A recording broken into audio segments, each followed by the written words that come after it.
Hello. Welcome to another edition of Mixed Mental Arts Chats. A- And guess what? I'll be rocking this bitch solo tonight. Yes, this was a bit poorly planned on my behalf. Very sorry. It was very last minute. Originally, I wasn't going to do one this week because of the holiday weekend, and we figured people had better things to do.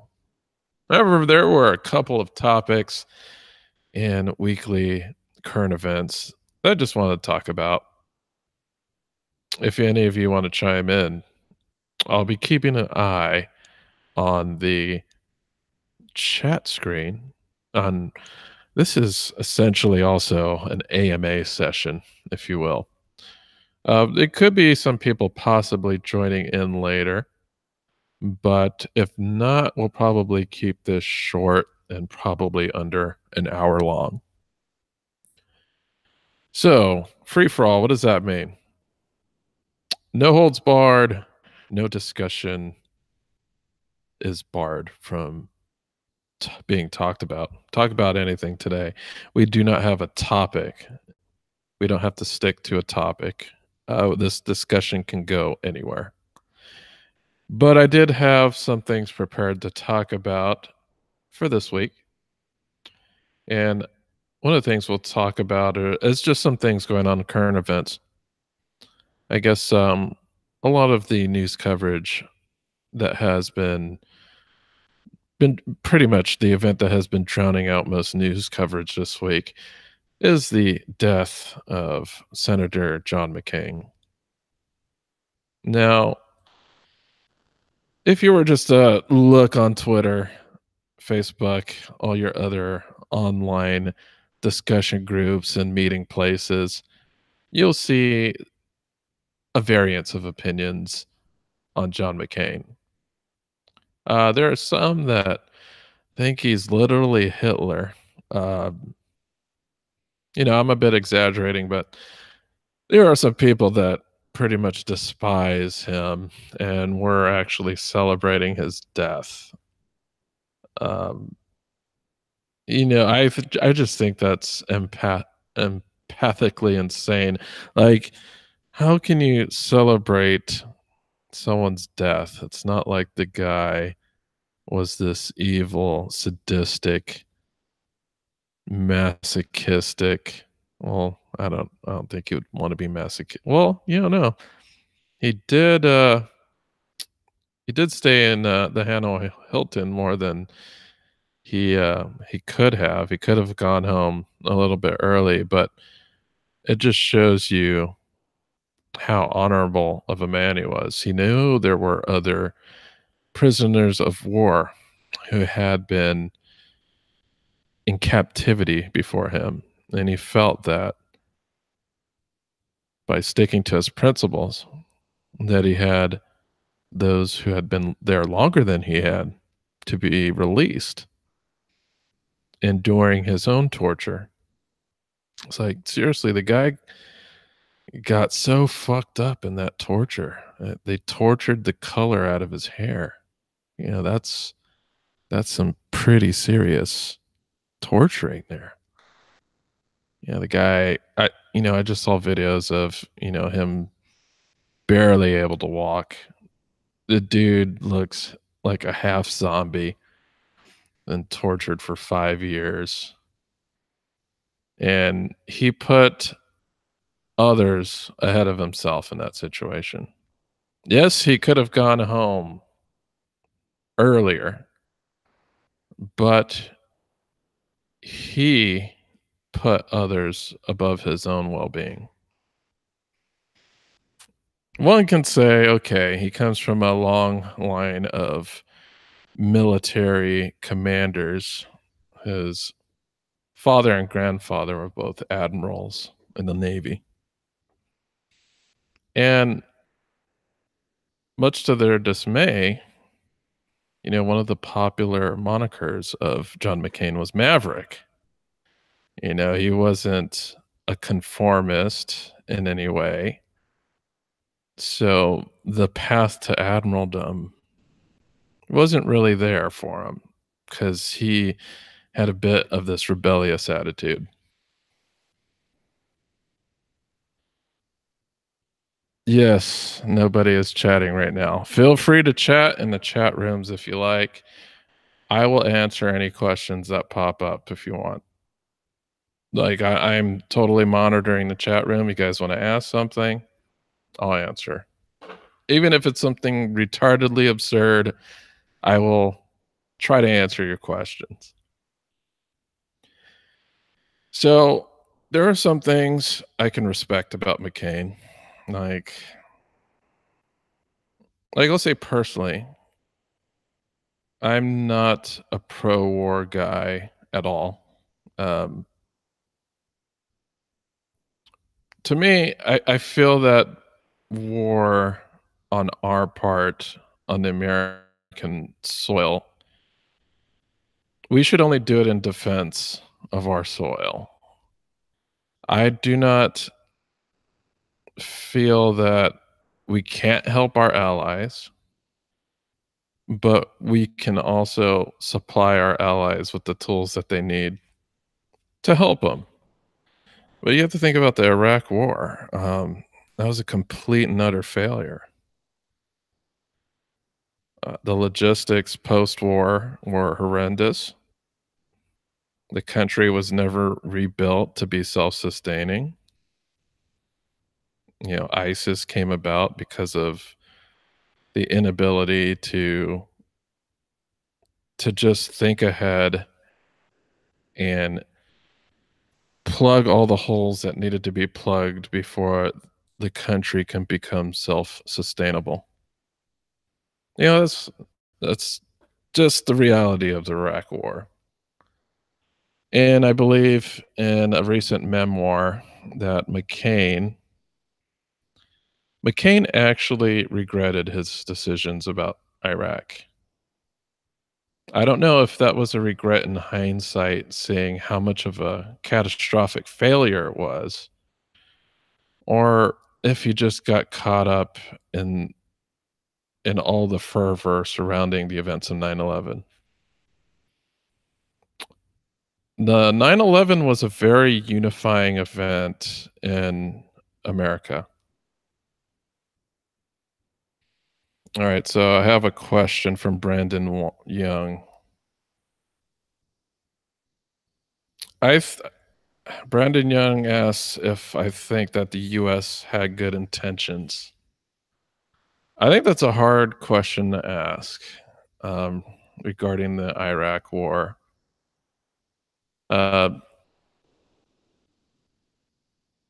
alright, and someone's chatting in French or something. I don't know what it means, but I'll just say about the Iraq War, I think it was an emotional decision. If you remember Congress at that time, there were a lot of different laws and acts that were placed because of fear and unity. I know it's an interesting combination, being fearful and being united from that fear. There are many that say the weeks after the 9/11 attacks, there was just a completely different vibe in politics, a different vibe amongst people, just treating each other with the utmost respect, being diligent about the people around them, and people just letting their guard down in a way that they felt that their fellow Americans are people that are in need of assistance. All right, so I will put a pause on that, and Brandon Young ask Iraq 1 or 2. Iraq 1, I was in 3rd grade when Iraq 1 happened. So, I'm not extremely up to date with the politics surrounding Iraq 1, but It definitely revolved around oil, I could say that.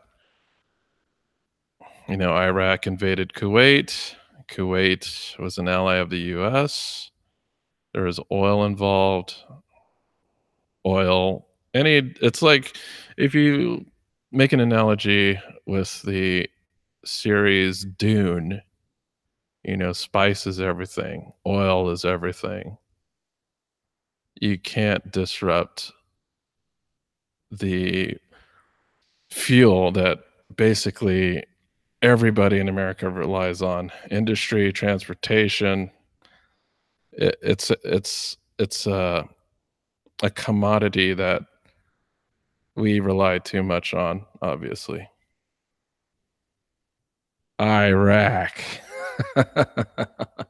Yeah, Iraq, all about the oil, man. So, they wanted to let the oil flow, and they couldn't let Saddam fuck that up. It's a I can't say the cause was noble. It was obviously done in because of selfish intentions, but hey, man, I think, we're in an age now that information is so accessible that wars like that are much more difficult to rally around.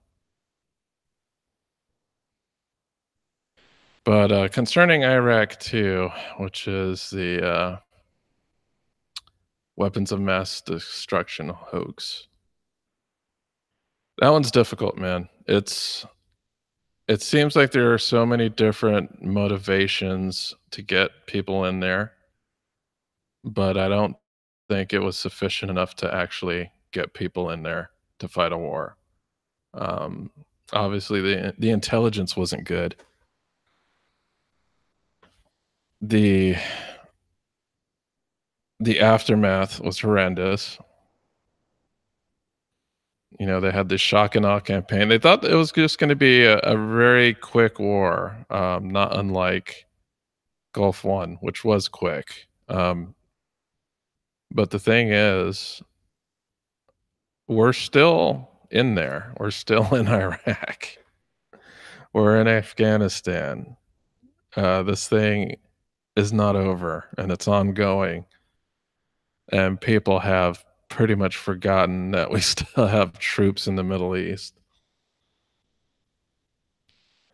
So, what can you say? Can you say the one thing about the first Gulf War is that it had an extreme amount of media coverage. I remember every day on the news, they had embedded journalists attached to these different units. You know, you saw tanks firing on buildings and skirmishes, and it was pretty much 24-hour coverage of the war. You turned on a news station during Gulf One, and you were basically watching the war coverage. Gulf Two, there was a lot of coverage initially. Then, as the war started dragging on and dragging on, the coverage died off. You know, was it a good or bad thing? I'd say ultimately bad because nobody cares about what's going on over there anymore. It's it's like journalism today is stuck on Trump. Most foreign affairs are not really covered very often in the media. It's just what makes money now. It's covering Trump and his antics, his tweets, his scandals. You know, we still have, you know, people in Africa, like special forces going on trying to stop the spread of ISIS in Africa. Nobody talks about that. We still got we still have troops in Afghanistan. Nobody talks about it. So, as long as the media doesn't pay attention, to what's going on. This is pretty much gonna continue to the end of time.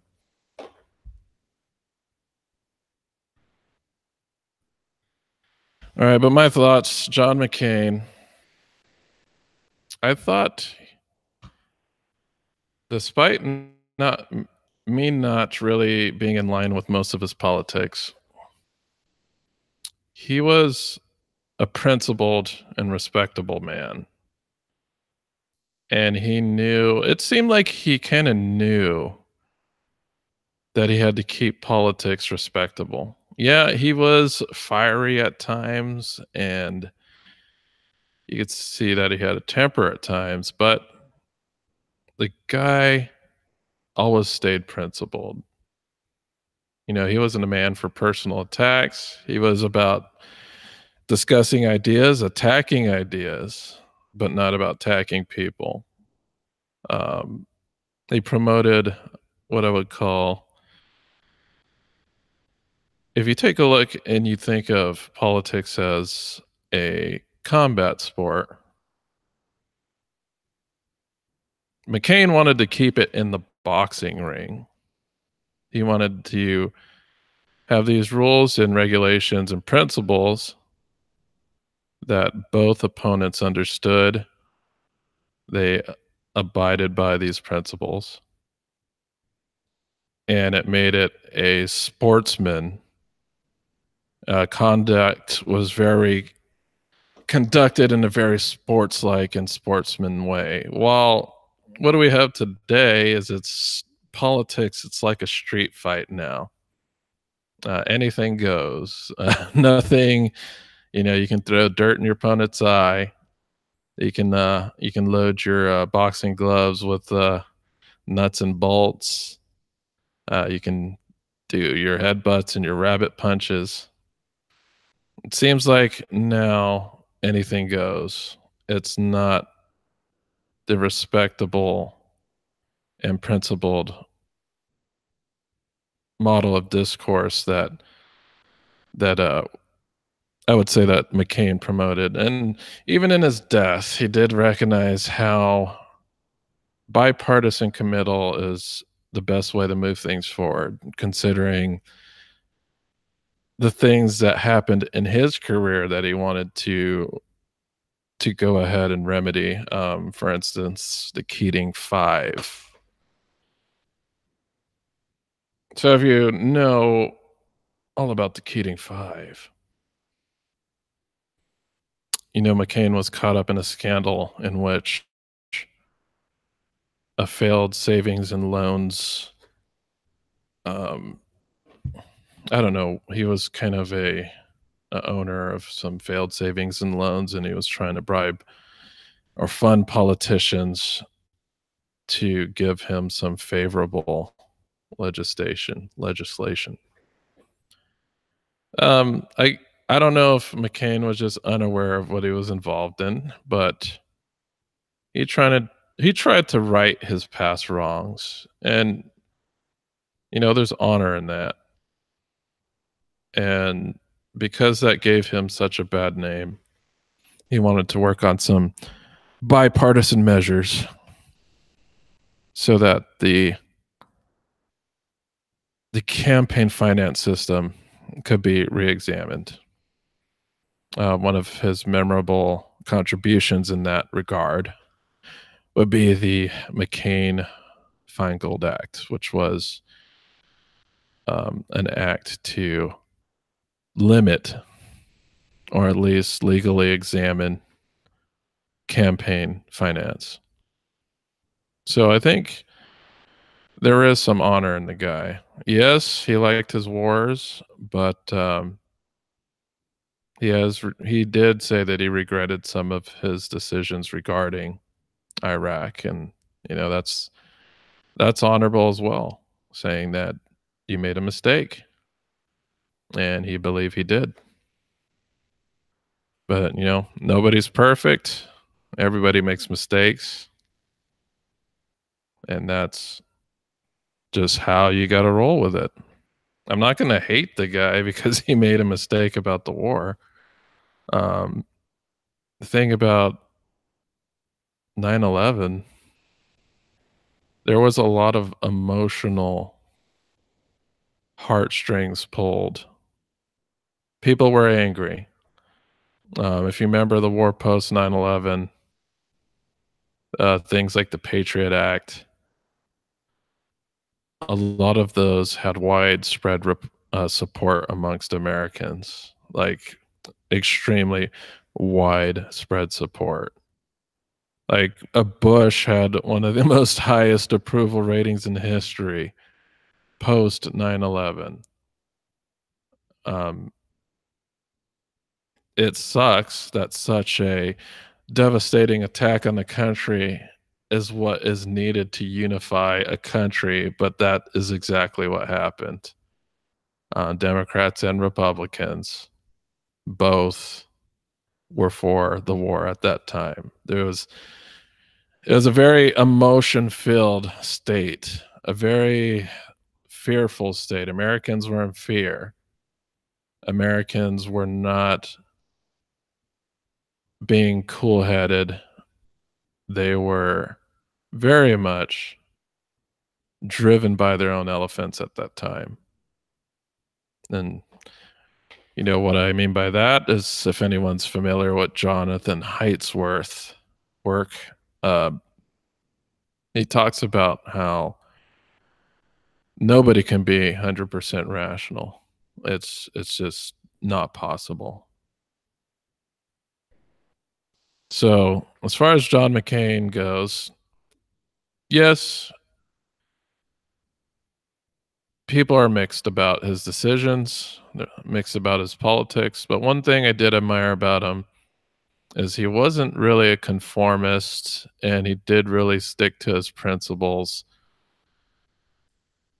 And he did try to foster bipartisan talk and engagement rather than divisive rhetoric that would divide people. I think, of course, you all know the notable examples. There was a town hall rally that he went to where some lady accused Obama of being an Arab. Some people criticize him because he did not stand up for the fact that he was being called an Arab. He just said that Obama was a family man. Um, you know, some people aren't that quick on their feet. I'll say McCain probably wasn't at that point. I'm pretty sure he got caught pretty far off guard with those comments. What would have been the correct thing to say? Well, if Obama was an Arab, which is false, he's not an Arab, that doesn't disqualify him from being an honorable person. That's probably would have been a better response, but it it was really him getting caught off guard pretty hardcore. Yeah, both of the times where people kind of said things about Obama, it really seemed like it took him a while to gather his thoughts, and he was really caught off guard by the man and that said that he was afraid of Obama becoming president, and the woman declaring that Obama was a Muslim and Arab. But that's what I mean by honorable. Um, some people would have just went with it and said, "Yeah, that Arab Obama or that Muslim Obama." I'm not going to name names, but you guys know who I'm talking about. But anyway, the guy the guy got tortured for 5 years. You know, it's you can't discount that. You can't discount that he tried to reach across the aisle quite a bit. You can't discount that I didn't like, I was looking over some of his speeches, and there wasn't a whole lot of fear rhetoric in them. I didn't view any of his speeches during the wartime, but I could be mistaken. but the guy seemed principled, and that's all I'm gonna say about Mr. McCain. All right, so moving on. So, I don't know if you guys visit the Mixed Mental Arts Facebook group, but recently there was some hubbub over a magazine cover at Cosmo. Um, I don't know. I see that there are discussions about this magazine cover about specific issues of body positivity. So let me go ahead and get into the nitty gritty.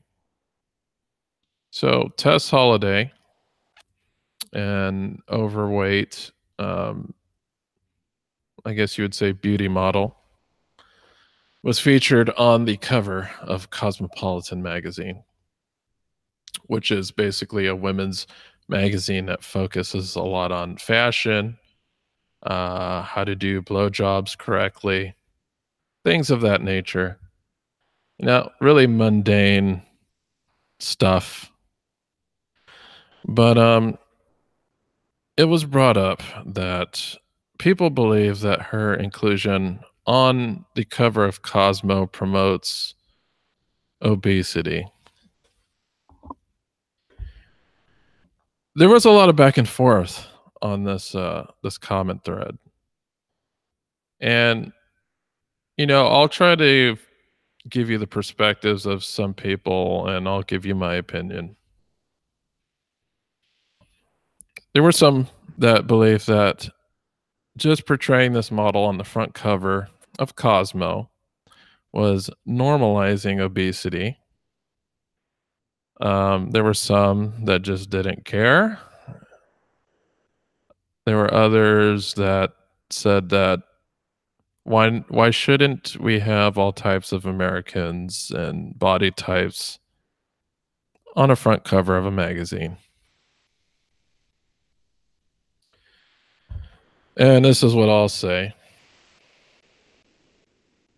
For one, Cosmopolitan is not a health magazine.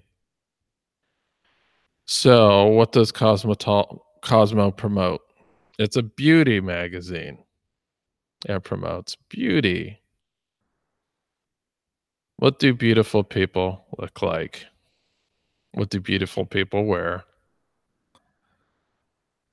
Etc., etc. Is it promoting that being fat is good? I can't necessarily say it is because it's not really a health magazine. And then again, who the hell reads Cosmopolitan anyway? Seriously. Who? That was one of the questions I asked in the thread, was basically, did anyone in this entire thread read Cosmo? I did not get a single yes. So we're quick to criticize stuff that we don't even use. I think this is a big problem when it comes to outrage culture on the internet. People outraging at something that they do not even purchase. And I think that is a problem with the internet. People that have no connection whatsoever to a product being sold, yet they have extremely strong opinions about that product and its cause and its influence on society. Really, is Cosmo such an influential force in today's day and age? I think not. The Kardashians probably have way more influence than Cosmo magazine.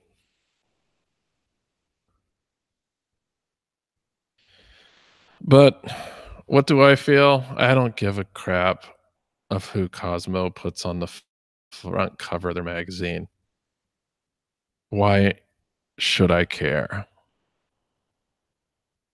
Are they promoting unhealthy lifestyles? Um, I would say not necessarily. It's not a book about saying, "Hey, these fat people, be like them. You have to look like these fat people or obese or whatever you wanna call them." Nobody's forcing you to look like anything unless you are actually in the industry where you have to be a model. And really, who gives a shit on the who the fuck reads Cosmo? Nobody. And all these right-wing news outlets were fucking going nuts over this shit.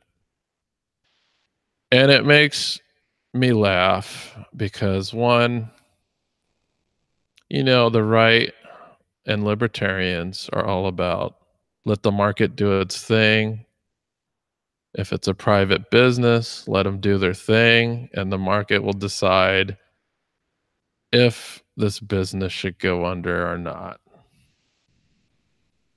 Yet you have the right getting extremely pissed off about a fat person on a magazine. It just seems very hypocritical to me. Let the market decide whether this there should be a fat person on the magazine or not. Like if it's the government, maybe it's a different thing, but it's a private business. It's a magazine. They could put whatever the hell they want on the cover. It's like lighten up, people.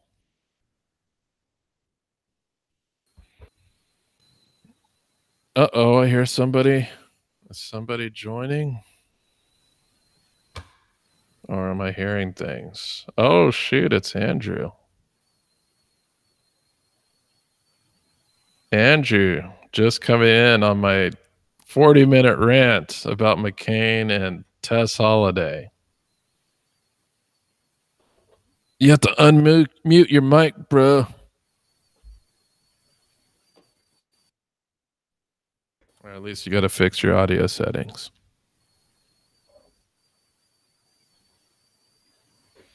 Oh, still can't hear you, man. As I would like to hear your thoughts on Tess Holiday. Can you hear me? Something. Can you hear me I can now? hear you. Okay, there is something wrong with my headphones. You can hear me now, though? Yes, I can hear you. Did you Okay. have any thoughts on the Tess Holiday magazine cover? Oh, I did.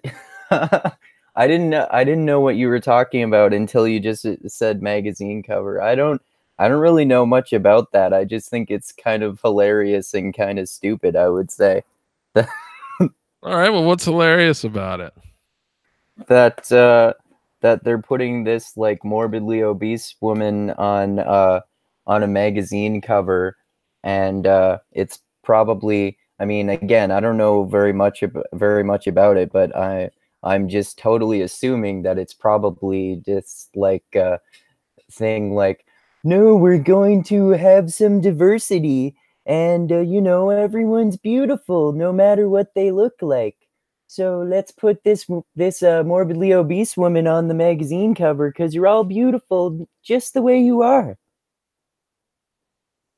All right, and what's hilarious, or you said it was hilarious and stupid. So what's the stupid part about it?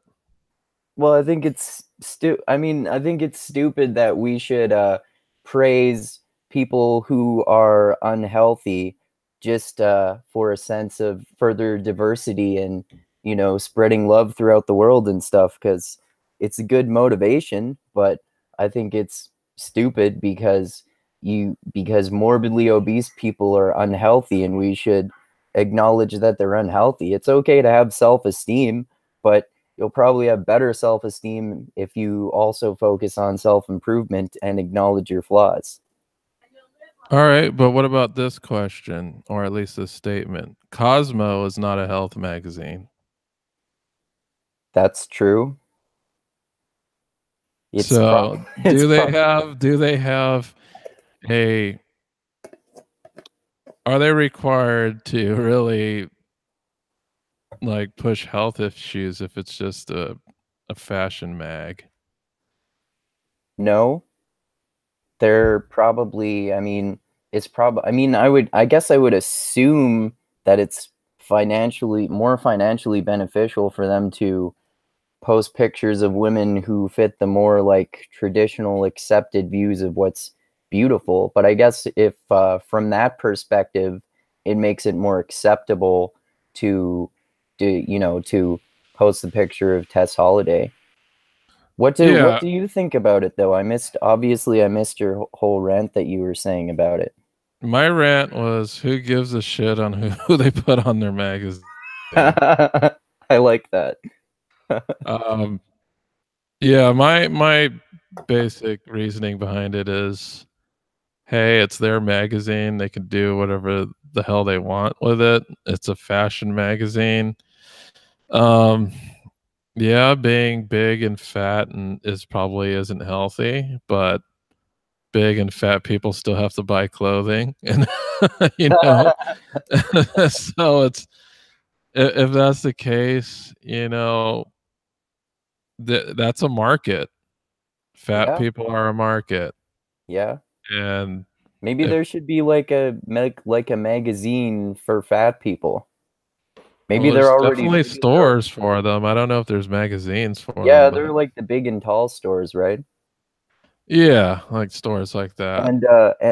I'm gonna say this for the people who are inevitably going to like insult me and shit like that. My ex-girlfriend was morbidly obese, so there's that. Like actually morbidly obese or just Well, big? I don't know. I guess the word morbidly is kind of hard to say, but she was obese and she didn't work out or anything like that. And I tried to avoid judging her about it. Yeah, yeah, I know what you mean. I've been there before. In my younger days. Yeah. But I get the backlash. I get the backlash, but I think the backlash itself is a bit snowflakey to be honest.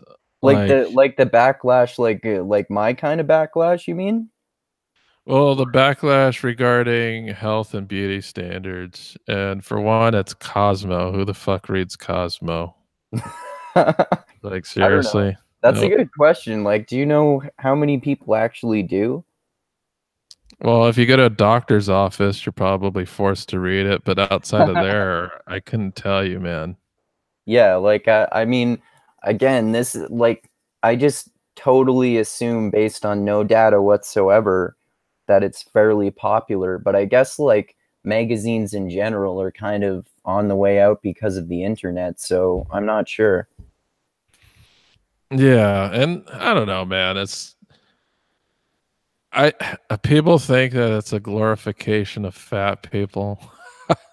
I don't really think that's the case. It's just a showcase of like people like to see abnormal things every once in a while. Okay. It's not like every single model on Cosmos cover is going to be this fat obese person. Okay. Yeah, and also like this reminds me of something similar when we were talking about recently with that whole like Alex Jones thing getting banned thing. I think I have Well, kind of a we're gonna bring him up again this oh, week, but it's gonna be okay. for a different reason. Okay. But it reminded it reminded me of that because you kind of helped remind me that of like more nuance of my own perspective, really like in the same sense that I think it's dumb that Alex Jones was banned from Facebook, I think it was. I still think it's a private company's right to do whatever they want to, even if I disagree with their decisions. And so, by the same token, if Cosmo wants to do that and post the pictures of Tess Holidays, if I don't like it, it's not, I don't think it's my right to tell people who run a magazine what to do. Like, it would be hypocritical of me to criticize people for criticizing different decisions, but not extend that to myself. Yeah, I think it would be a completely different issue if it was the government promoting it Yeah, as being a healthy size. We do not see that at all. The yeah, government is not promoting that fat people are healthy, or at least morbidly obese people. yeah. Um, Who I guess exactly is Tess Holiday, by the way? Because I really don't know. she's a plus, well, I would say double plus model. So Okay. I can't say that she is simply plus size, because that would be kind of a disgrace to plus size models. So I would say she's a double plus size model, but Okay. yeah, that's what she does. She's a model. She takes pictures. Okay. Um, and you know what? Let her hustle. Let her do her thing. Who cares? You know, people Yeah. are concerned. Then the funny thing is people concerned is like, oh, our taxpayer money is going towards her health problems and blah blah blah. And I say, are you in America? Are you kidding me? Where we got to pay all our own health care? You're saying our Yeah. taxpayer money is going to some morbidly obese lady who has a job and probably pays for her own health care. Yeah, Yeah. that argument doesn't make sense to me. It's not No, like it doesn't people, make sense in the US unless she's like on welfare, yeah. which I doubt that is the case. I highly doubt that's the case. Yeah. So, yeah, I'd understand. Well, you know what? I might be wrong. Because I think she lives in the UK. I think she might be English. I have to Oh, do some more research. If that is the case, then okay, you might have an argument there. okay. Yeah. Yeah, that might be. I'm not sure what the status is in terms of like universal health care and whatnot in the UK. Yeah, but here's the thing. Everybody fucking dies. Yeah. No matter what, healthcare is going to be expended on you. Yeah. Um, Even the healthiest person in the world can still come down with cancer, which is a very costly disease to uh, to treat. Yeah. Like, some people can live with cancer for over 20 years. Yeah. That's not cheap. That's not um, a cheap disease. That's a very costly disease. It's a costly ailment. That depends Every, on where you live too, though. yeah, that's true. But all right, so Tess Holiday is from the United States, so Oh, okay. there's no argument there. But the edition of Cosmo, I believe, was a UK edition. I'm not entirely sure of that, but like I said, everybody's gonna die, and medical expenditure is always gonna apply to a dying person. Some people get taken out quickly, or some people have long-term diseases and treatment, even if they were otherwise healthy people to begin with. Yeah. So, whether or not, it doesn't matter. If you're all in a social health care system that's funded by the government, everybody's gonna have end of life care, regardless of who it is. Yep. So I think those people should just shut the fuck up, quite frankly. Yeah, well, like we talked about before, I think relatively recently, people in every political party can get way too extreme and believe conspiracy theories or believe dumb shit based on being too ideological, and that seems to me like an example of being too libertarian about that kind of stuff. Yeah, that's for sure. So we'll go ahead and move on to our next topic, All which right. isn't Alex Jones yet, but this is something that I'm just pulling topics that were somewhat controversial or interesting from our Facebook group. So I don't know if you're following this. Were you following the current Owen Benjamin controversy? No, I wasn't. Okay. So do you know of Owen Benjamin? Yeah, I know about him. Okay, so he's like this, anti SJW comic now, and he's been going on, the fair amount of different podcasts, and Yeah, I've seen him on Crowder and Joe Rogan. yeah, because I know he was on Ruben. I saw him on Ruben. I saw him on Rogan. Because I know he's been on Rogan a couple of times, and Yeah, and he's um, on Crowder all the time. yeah, because I don't watch Crowder much. Like the only time I watch Crowder is if like one of his clips become viral, but I don't really check into a show too much. Yeah, I'm not an avid follower of his, but I watch him occasionally just so I can get like a really conservative perspective on things. All right, so I guess the current outrage regarding Owen Benjamin, and I don't know, man. I'm feeling kind of bad for the guy, but then again, like I always got this vibe from Owen that he had like this super huge ego because I swear in every podcast that he's in, he brags about his IQ. Really? I don't remember seeing him do that. I don't know. I swear every single Rogan appearance or even his appearance on Ruben, I felt that he always brags about his IQ or his knowledge base or and whatnot. But there's been this thing that's happened. And I don't know, he's been taking things extremely personally by, I guess, other critiques by others that are like on his podcast. I know when he was on Rogan the last time, Rogan was basically criticizing him about the way he uses Twitter. I don't know if you remember that episode. I'm not sure. I've Yeah, seen one of the Rogan episodes. I'm not sure if it was the more recent one or the less recent one. yeah, it was the most recent one where I think Rogan was trying to do some type of intervention, but Okay. um, one thing, one of the things I've noticed too is that out of his, out of the, there's the circle of comedians that, cross pollinate on different podcasts. So we're talking about, Bert Kreischer and Tom Segura and Ari Shafir.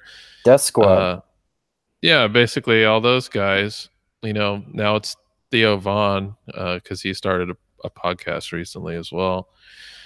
So I think there was this Whitney Cummings came on Theo Vaughn's podcast, and Owen Benjamin came up, and I guess Whitney Cummings was kind of trying to insinuate that Owen Benjamin was like a white supremacist or something, but I totally don't believe that. It's pretty obvious he's not. He's married to a POC, and he has What's a half POC?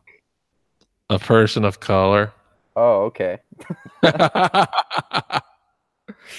He's married to a POC, and he has half POC kids. So the Right. guy Yeah. the guy's not going to be. What is she like, Latino or something like that? I don't Yeah, remember. yeah, Yeah. Okay. and he's very much aware of the demographic that votes for Trump. He's Owen Benjamin's also a religious guy. He goes to church. Yeah. So he understands that mindset. But here's what I find that's kind of problematic about Owen. Joe Rogan, all these other comedians, they're not activists. Hmm. They don't go to rallies. They don't show up at free speech events. They don't, they're not in those circles, right? They're just comedians they're observing the world and they comment on the world. I think the problem with Owen Benjamin is that he's becoming an activist. So, he's showing up at these free speech events, and he definitely has an ideology now, and it's very apparent. But there was this 50-minute video that Owen made recently where he ranted entirely for that whole time, and he felt that Rogan, Bert Kreischer, Tom Segura, Theo Vaughn, like all these comedians stabbed him in the back. Oh, wow. Like I kind of understand it. Like, yeah, he's feeling betrayed, emotional, but and I also think about it. How do these comedians that he's going up against, how do they process conflict? Why does he say that he feels betrayed? Well, the thing about is all these comedians are friends with each other. They all know each other. They're all pretty tight knit. I guess he feels like he's kind of like the outsider and that he's being pushed away by them. Because none of them were defending him against accusations of being a white supremacist or something like that? I don't think that was the case, but yes, a little bit. I think in the podcast with Theo Vaughn didn't really push back against that at all. From Okay. what I haven't actually listened to the podcast. I probably will go back and check it out just to see what he got so mad about. But I think his issue, and this makes sense, like a large amount of sense. Like if you think about the moral foundations that Owen might come from, I think loyalty is probably up there. That's probably true. Yeah, he's pretty conservative, right? Yeah. So when it comes to that, you break that moral foundation of loyalty, and it's a great offense to that person's moral compass, as opposed to somebody that might be more left of center, where that might not be such a big deal. Yeah, And that's you see this, true. I would say. yeah, and you see this too a lot with like between Joe Rogan and Alex Jones. Like Alex will rant and rave against these small little things that Rogan says on his show. Then behind the scenes, they make up about it. It just seems like people right of center get really angry when there are things that said that they feel breach their loyalty. Yeah, yeah. In the same way that that people left of center get really angry when people say things that seem unfair or they seem like they oppress people, right? And people can get equally angry on either sides. Mm-hmm. For certain. I would say that's a very accurate assessment. So if anyone's wanting to check out what we're talking about, you can actually look up Owen Benjamin. He has a YouTube channel. And the past few days, he has these rant videos basically about Joe Rogan and Theo Vaughn and his feelings that he was backstabbed by these people. Wow. And you'll see that in these videos, like he really does attempt to say that, I don't know, he says like he loves these people, but at the same time, he's deeply critical of them. So I think one of the arguments was that, Owen said, "Oh, I know these big shots, and I was hanging around with big shots in Hollywood, and all these people were saying that Joe Rogan was a monkey and yada yada yada." And he's like, "Well, I stood up for them, and I said that Joe Rogan's really a nice guy, cool guy." And here's the thing: I think the difference between Rogan and Owen is if someone disparaged Rogan, I don't think he'd care. Yeah, I think so too.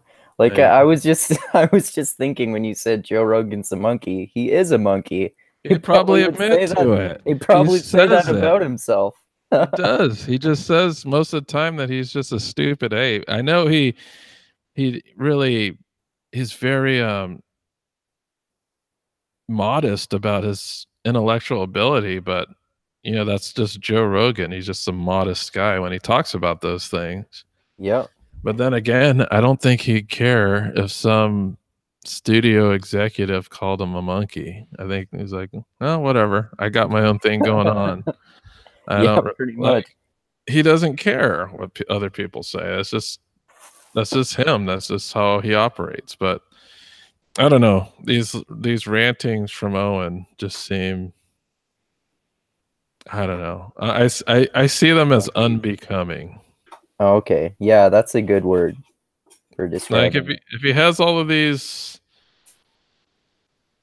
I'm sure he has a way to get in touch with these guys and they can talk it out. Like I don't know why he has to air his dirty Yeah. laundry on the internet. Yeah. That's Yeah. one thing that bothers me about a lot of, well, at least a few really popular YouTubers, many of whom I like and follow a lot. Like one I'm thinking of right now is Tim Pool, who you and Mark Benjamin both recommended to me, and I'm like following a lot of his videos now, and so I find a lot of them to be really interesting, and I like and appreciate what he does, but a lot of them are also, and like I said, this is something I think that he has in common with a lot of popular YouTubers, that a lot of his videos are like, look at these people, they're doing all this bad shit. I want to make this whole video complaining about them. Yeah. The thing about Tim Pool is he seems to like try at least present both sides of the argument Yeah, instead of that's just what I like about him. coming out and sticking to one side of the argument. Like whenever he's using a news source, he'll always tell you how biased the news source is. Yeah, and he often talks about how, Fox is biased this way, CNN is biased this way, and MSNBC is biased this way, and so Yeah. on and so So forth. like the thing that I enjoy about Tim is he's more of a media watchdog and critic than a critic of actual political events. So he criticizes the media itself and how they portray events rather than like he does sometimes on his channel, like will analyze a specific event, like just from whatever news sources he gathers, but he does spend a lot of time criticizing news coverage, biased news coverage, faulty news coverage, fake news, and everything under the sun. But I really like his balanced perspective. Like he did talk about McCain in the same vein that I did. That McCain tried to play ball in a respectable way, which that's commendable, and he did try to push things in a bipartisan way as well. Like try to reach across the aisle and get other people to recognize that certain things are serious issues that they should care about as well. So, but yeah, Tim is a really good and balanced guy. Yeah, There's some stuff that's kind of strange that he does, but not everything is going to be hit. There are going to be some misses. yeah, yeah. I was just bringing that up to say I don't want to like pick on Tim Pool in particular, and particularly because I like a lot of what he does a lot more than what a lot of other people in the public eye do. Like there are a lot of other people who, basically almost only make gossipy videos that are just complaining about shit and intellectually shitting all over other people too. And I mean, even people who I think genuinely they tend to have the intention of like trying to discuss issues and come to reasonable compromises with people or something like that. Some people like just do things almost seemingly for attention sometimes too. Like I know a lot of, I know I'm not like I'm really not a big fan of Ben Shapiro at all, for example, but I like some of what he says because he's clearly conservative, and I think he provides a good view for that type of worldview, so you can understand what someone with that type of worldview would think. Doesn't mean I agree with that much of what he says, but I think it's an interesting perspective. But I think he has those good, what I would regard as like generally pragmatically like good intentions and trying to actually discuss things with people, even if he doesn't really get past his own biases that much. But then there was that whole thing where he like he publicly called out what's that woman's name, Ocasio-Cortez, that she's like a self-proclaimed communist or something like that, or at least like a far leftist, and he wanted to debate with her, and he just called her out on Twitter to do that. What did you think about that whole thing? That Shapiro called her out? Yeah, did you know about that? Yeah, I did. So here's what I think about that. One, who gives a fuck about Shapiro? Like, she, I'm not who saying does she have to I'm not debate? saying Like, people should here's the thing: Shapiro's not running for office. no. No. I just mean I think it's interesting, that's all. I'm Well, not it's saying people interesting, but if you're a rising political entity and you're running for office, you debate other politicians. yeah. You don't debate some podcast guy. She Okay. I see has what you mean. zero reason to debate him. She's not running against him. So Okay. why does she need to debate somebody that she's not running against? That's like She if he doesn't was need. running, yeah, she doesn't need to. It's just like a waste of I time. think his well, not even necessarily his criticism. Maybe like it was Tim Pool's criticism that I'm thinking of is that um it would it would be good for people who disagree so much to talk to each other, which I think kind of makes sense. But I mean, like you were saying, pragmatically, it doesn't make a whole lot of sense for her political career if she won't benefit from it, and it would potentially be much more of a huge risk.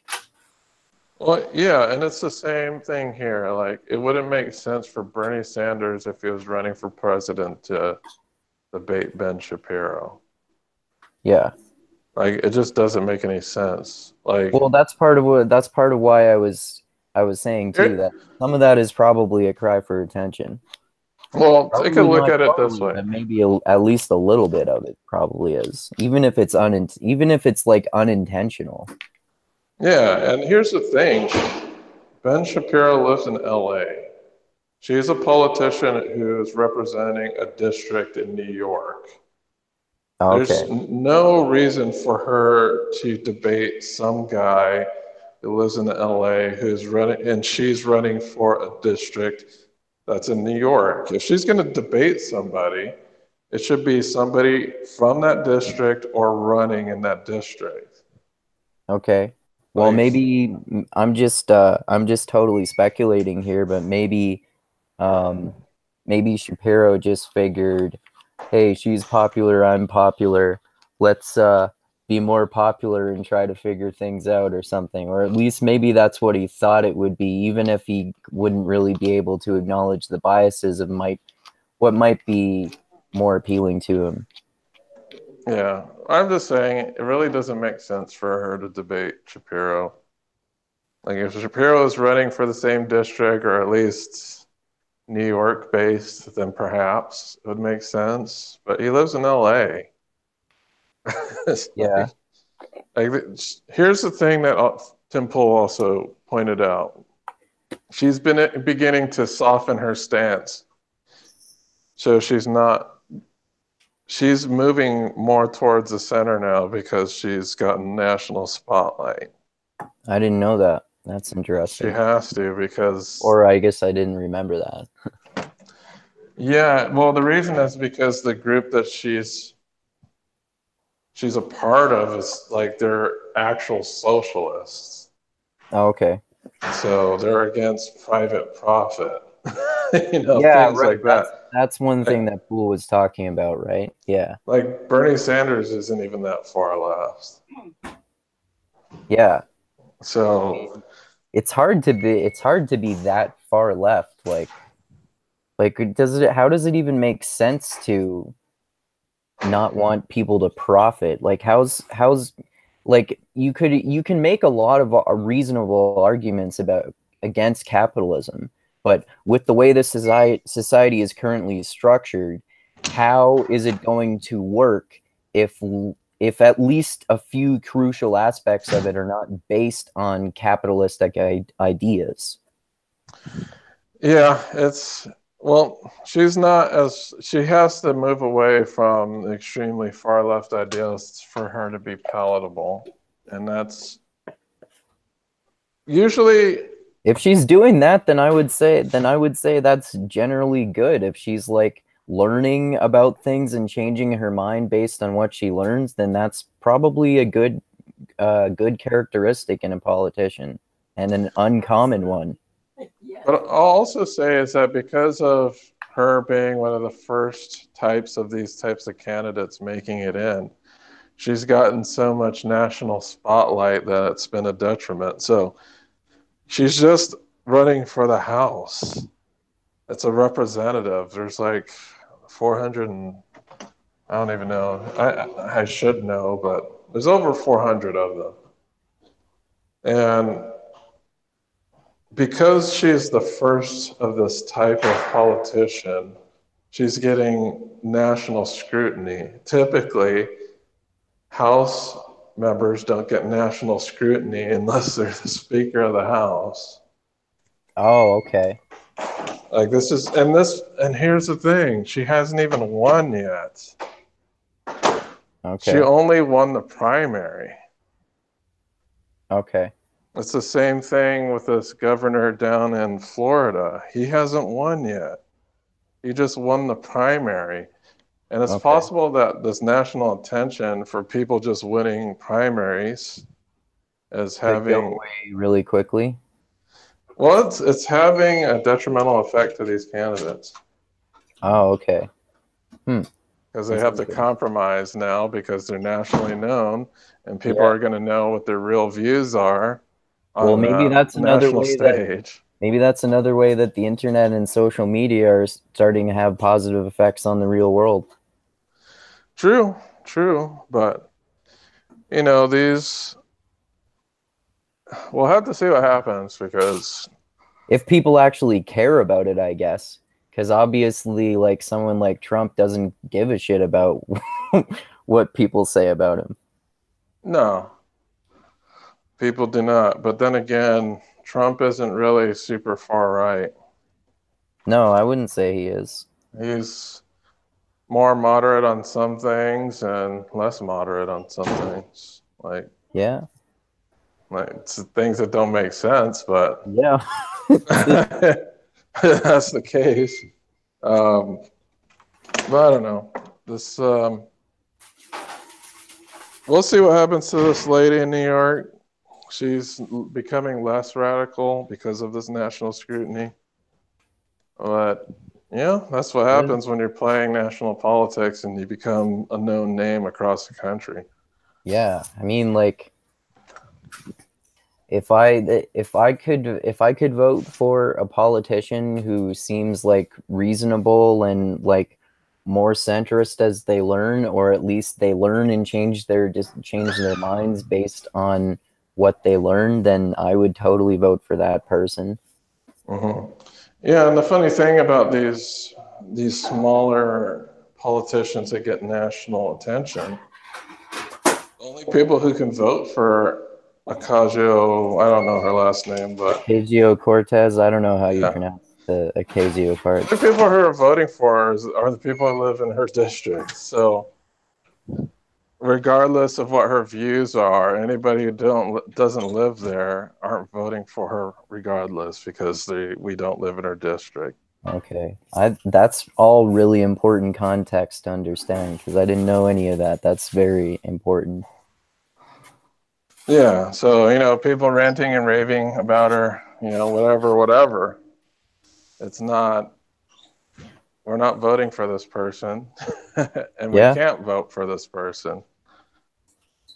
yeah. So I mean, let the it's okay to have an opinion, but I think yeah, it's okay. Yeah, it's good to understand this context too. Like, yeah, yeah, it's certainly good to have an opinion about it. That's no problem. But the ultimate decision are for the actual populace that she'll actually affect, which isn't me. you know, um, at most she'll affect House bills if she's ever elected. she sure as But fuck not affecting me in any way either, obviously. yeah, and you can only vote two ways on a bill, so it's not. We'll see what happens. I just don't think it's that huge of a deal, to Yeah. be honest. But yeah, now, Wait, before we move on, what do you mhm. think about what do you think about the ideas of like two political parties in comparison to like I guess there are three major ones here in Canada and then there are several major ones in like some European countries or something like that. What do you think about those different options for the number of parties? Well, here's the thing. Americans do have options. They just have to actually put their vote in these other You options. mean vote for the minority parties?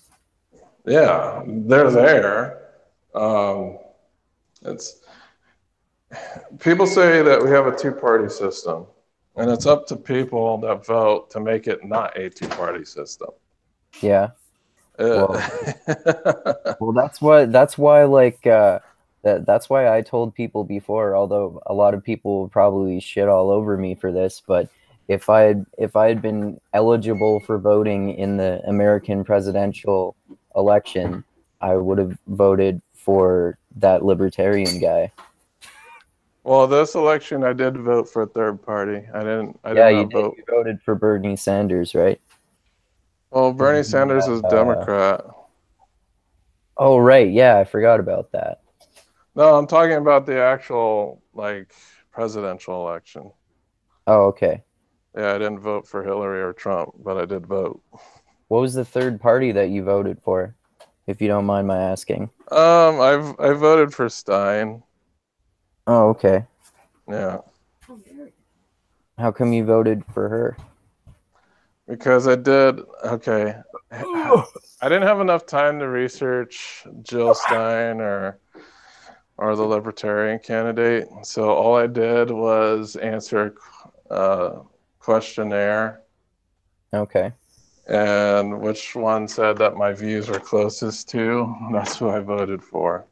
Okay. I think Um, I think for me at the time, because I had been like just well, I had learned a relatively decent amount about politics, but like I wouldn't have called myself libertarian at any point, but I was more convinced by libertarians than anyone else at that point. So that makes sense for why I thought that I would have voted for Gary Johnson, but he won like 3% of the vote or something like that anyway. yeah. Yeah, I understand your argument about people who complain about the two-party system, but here's the thing. If you don't like the two-party system, then don't vote for a Democrat or Republican. Yeah. Well, I understand what you mean, and that, I mean, like pragmatically speaking, I agree with that to the point with what with the way that I choose to vote in elections. Like that's how I based how I always vote. I vote for who I want to vote for, regardless of their party affiliation. What do you think about the arguments that people say though about how, you know, the two-party system is just so entrenched that it's like pretty much impossible for a third party, someone in a third party, to win? Well, it's not. It's you have to be willing to not vote along a party line in order to do so. It's like people get so tribal about their politics that when they go out to vote, they'll know nothing about the candidate, but they'll see a letter next to his name and vote for them. Why do you think people get so tribal to the point where we have these like bipolar options and tendencies so much? I don't know, to be honest. It's just people not having, well, there's certain things. It's too difficult to analyze all political policies and issues to have like a complete comprehensive understanding For of the sure. arguments of everything. And the problem when you vote for the funny thing is too, the two-party system makes sense, and I'll tell you why.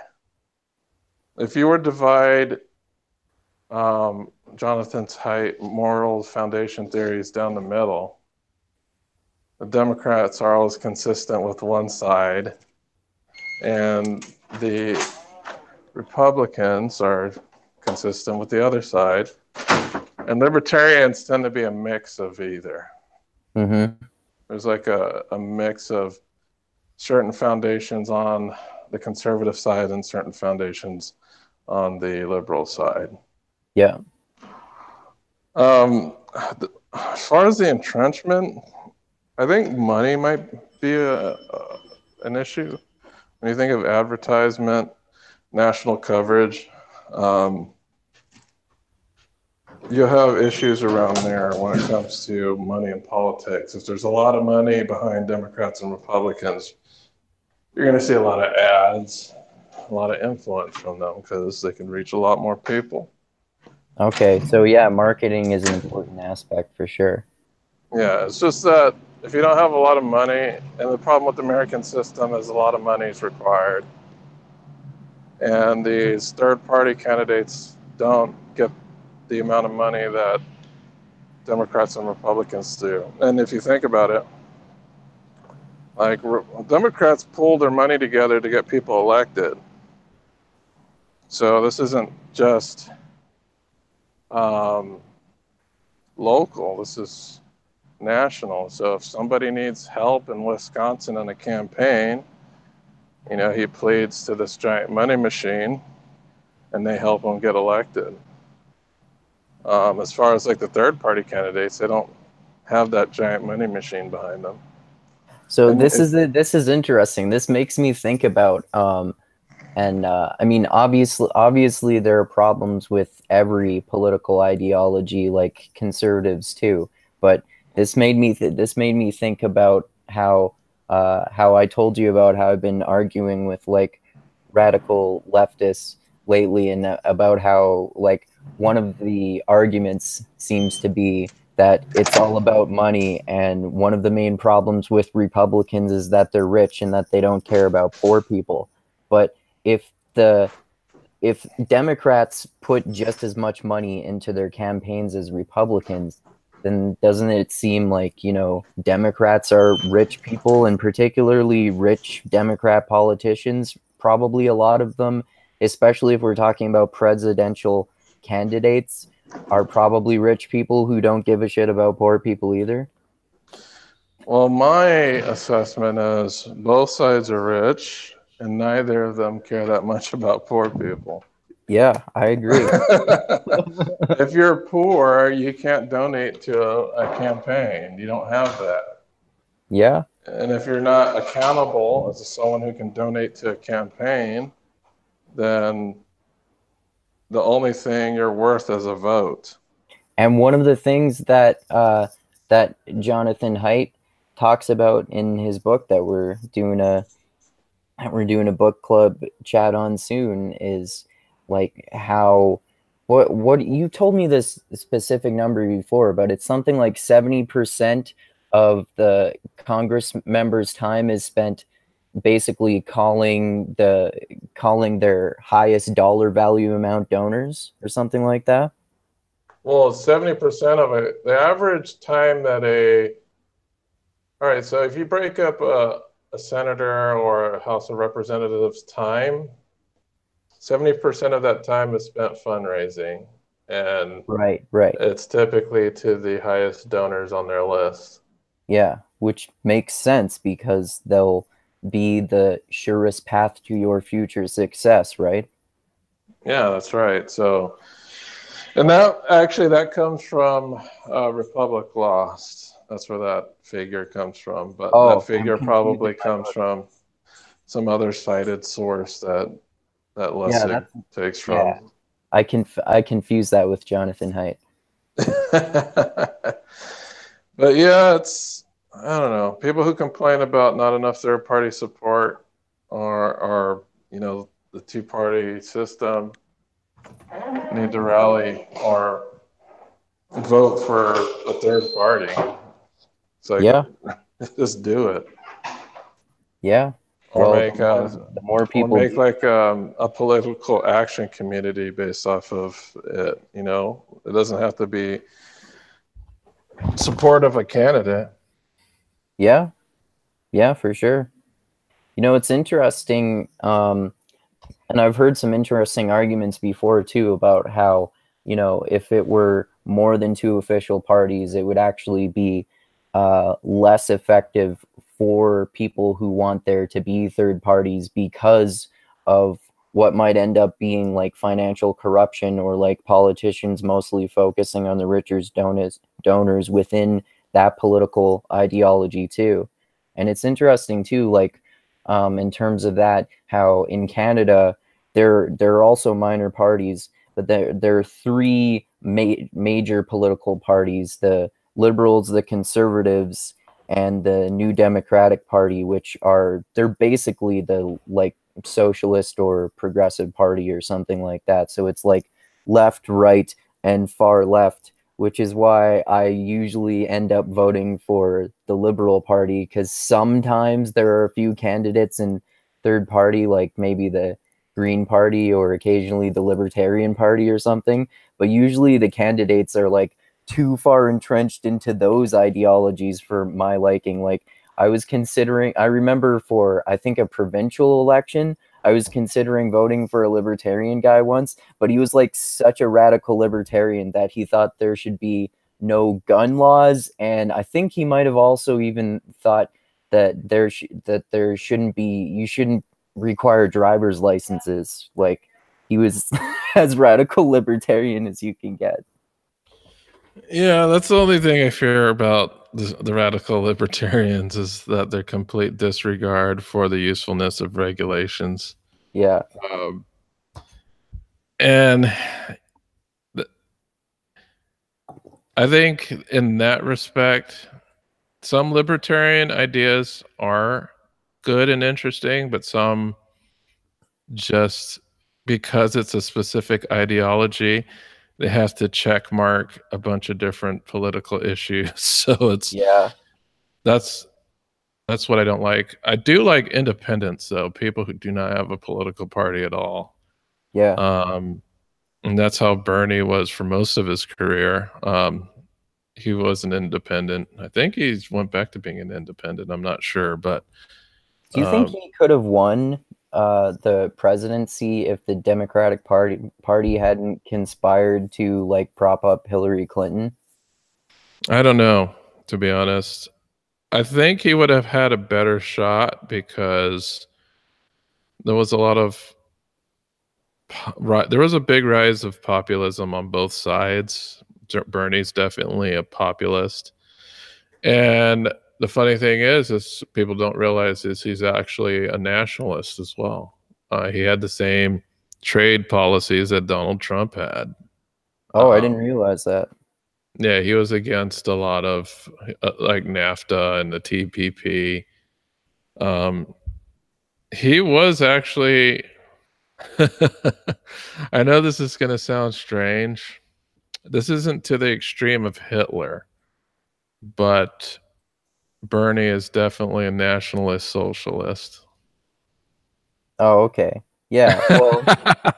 Well, I mean, there are lots of National Socialists who are nothing like the Nazis and Hitler, or maybe not necessarily nothing like them, but they don't have like that kind of like prejudiced ideology, I would say. Like Well, the thing prejudice to is the t Hitler, prejudice in terms of like being anti-Jewish and all that kind of shit, I mean. yeah, the thing about Nazism is it's an offshoot of fascism. Yeah. It's Yeah, it's like my mom I just know said off people screen that conflate, she's a socialist. yeah, people conflate Nazism, or they conflate fascism with Nazism. Yeah. It's like completely Yeah. synonymous to Well, the them, but Nazi Party is the National Socialist Party, right? yeah, they were National Socialists, but Nazism is an offshoot of fascism. Yeah. Well, It's its own Hitler was inspired by Mussolini's example of Italian fascism, right? yeah. So, nationalism with a pinch of socialism. Yeah. That's what fascism is, really. But Nazism is throwing the whole eugenics thing into the mix, so making laws based off of race and genetics. Yep. So that's Nazism for you. But anyway, That's a good summation. yeah. So we can. Okay, we have another topic here if you wish to discuss. Sure. Do you know the new hubbub about Alex Jones? Uh, it sounds like I probably don't. All right, so recently, I guess he was shooting some type of promotion for his website, um, using like his phone, but some internet sleuths discovered that when he was scrolling through his phone, he had some open browser tabs. And one of his browser tabs was open on transgender pornography. Oh, yeah, I saw something about that. I didn't I didn't know if it was real or not. It's definitely real. That's so People, hilarious. yeah. So Wow. people are a bit outraged. Um, I think at this point they're calling him a hypocrite because I don't follow him, Alex Jones, very closely, and I could only go off of what has been said. But they say Alex Jones made some past rantings about trans people, and Like I wouldn't put it past him because it sounds like okay. something he would rant about. Yeah. And Like then, anti-trans rents or something like that? yeah, like Okay. anti-trans. I'm pretty sure he's probably for Trump's transgender ban. That wouldn't surprise me. Yeah, so if that is the case, then you're not really pro-trans, right? Yeah, probably. Well, Unless anyway, you look at trans porn. yeah, so he got caught with a trans porn tab on his browser, Wow. and people are calling him a hypocrite. So I guess he is one, but if he wants to look at trans porn, oh well, let him look at trans porn. I don't care. Yeah, Maybe people should be celebrating that he's looking at trans porn, or that would be very pro-trans. yeah, or they should like. No, here's the thing: nobody should be mad that he's looking at it, but people should be mad that he's putting down trans people. And like I said, I Yeah, don't, I yeah, don't I follow agree. him. I don't follow him, so I don't really know exactly what he says about trans people. I'm Yeah, I just don't either. guessing it's not good, but I do find that hypocritical. Yeah, that does sound hypocritical. But then again, there's probably like racist people who like interracial porn, so who knows? Yeah. I'm pretty sure it's true. I bet they're probably like in the same way that there are like fundamentalist Christian preachers who are all like anti-gay and talking about how being gay is sinful and evil, and then they get caught doing crystal meth with gay hookers. In the same way, there are probably like racist white people, for example, who love watching white chicks getting pounded by black cock. Yeah, like our former mayor, I think he got in trouble because he bought crystal meth from a gay hooker. Oh, really? Yeah, the mayor of Fairfax. So I guess he probably just felt that knowledge and it kind of osmosed over to you somehow. It's so interesting how people get that way sometimes. Like they're so against something, and then you find out that they actually secretly are ashamed of how much they love it. Yeah, I don't know if the mayor ever denounced like gay hookers or meth, but he definitely got caught. Oh, okay. But I think Izzy A wants to join the hangout. Oh, cool. Izzy A, let me see if I can find your Twitter and I can get you the link. I haven't heard from him in a long time. He always has interesting things to say. Hey, Izzy A, if possible, how do I do this? Twitter's so weird. Go to @wokecentrist, message me and I'll send you the link. Can you message the link to him? I don't know what I need to know his Twitter handle. Oh, okay. Oh, he doesn't have Twitter. I don't have your email either, Izzy. I'm sorry, man. I'll give you mine. I don't know if that's good to do that over the internet, but it's probably not going to hurt much. Do you have him on Facebook? You know what? I have access to Mixed Mental Arts email, so just email us at, I think it's Mixed Mental Arts. Let me see what the email address is. Just email podcast@mixedmentalarts.online, and I will reply to you with the link to join. All right, so that's the official Mixed Mental Arts email. Just go ahead and email us, podcast@mixedmentalarts.com, and I will send you the link.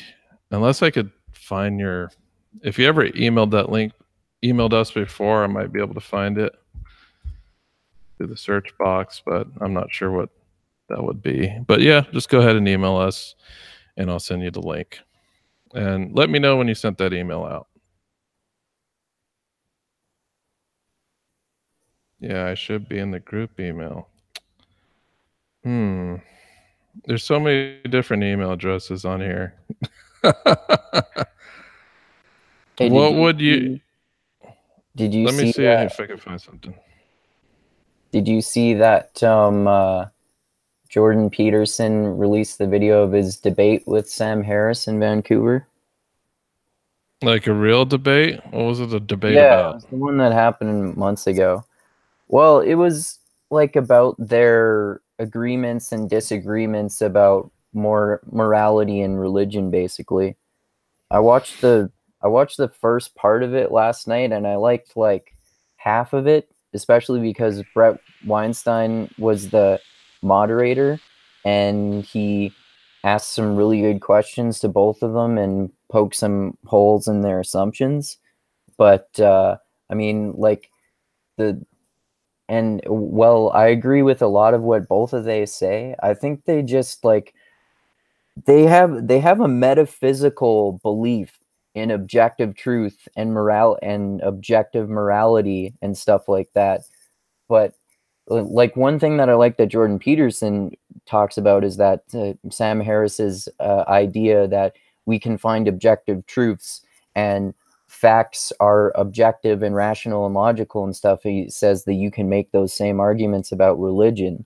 And I like that he points that out, but then he goes on to agree that we should have like some sort of objective morality or something like that.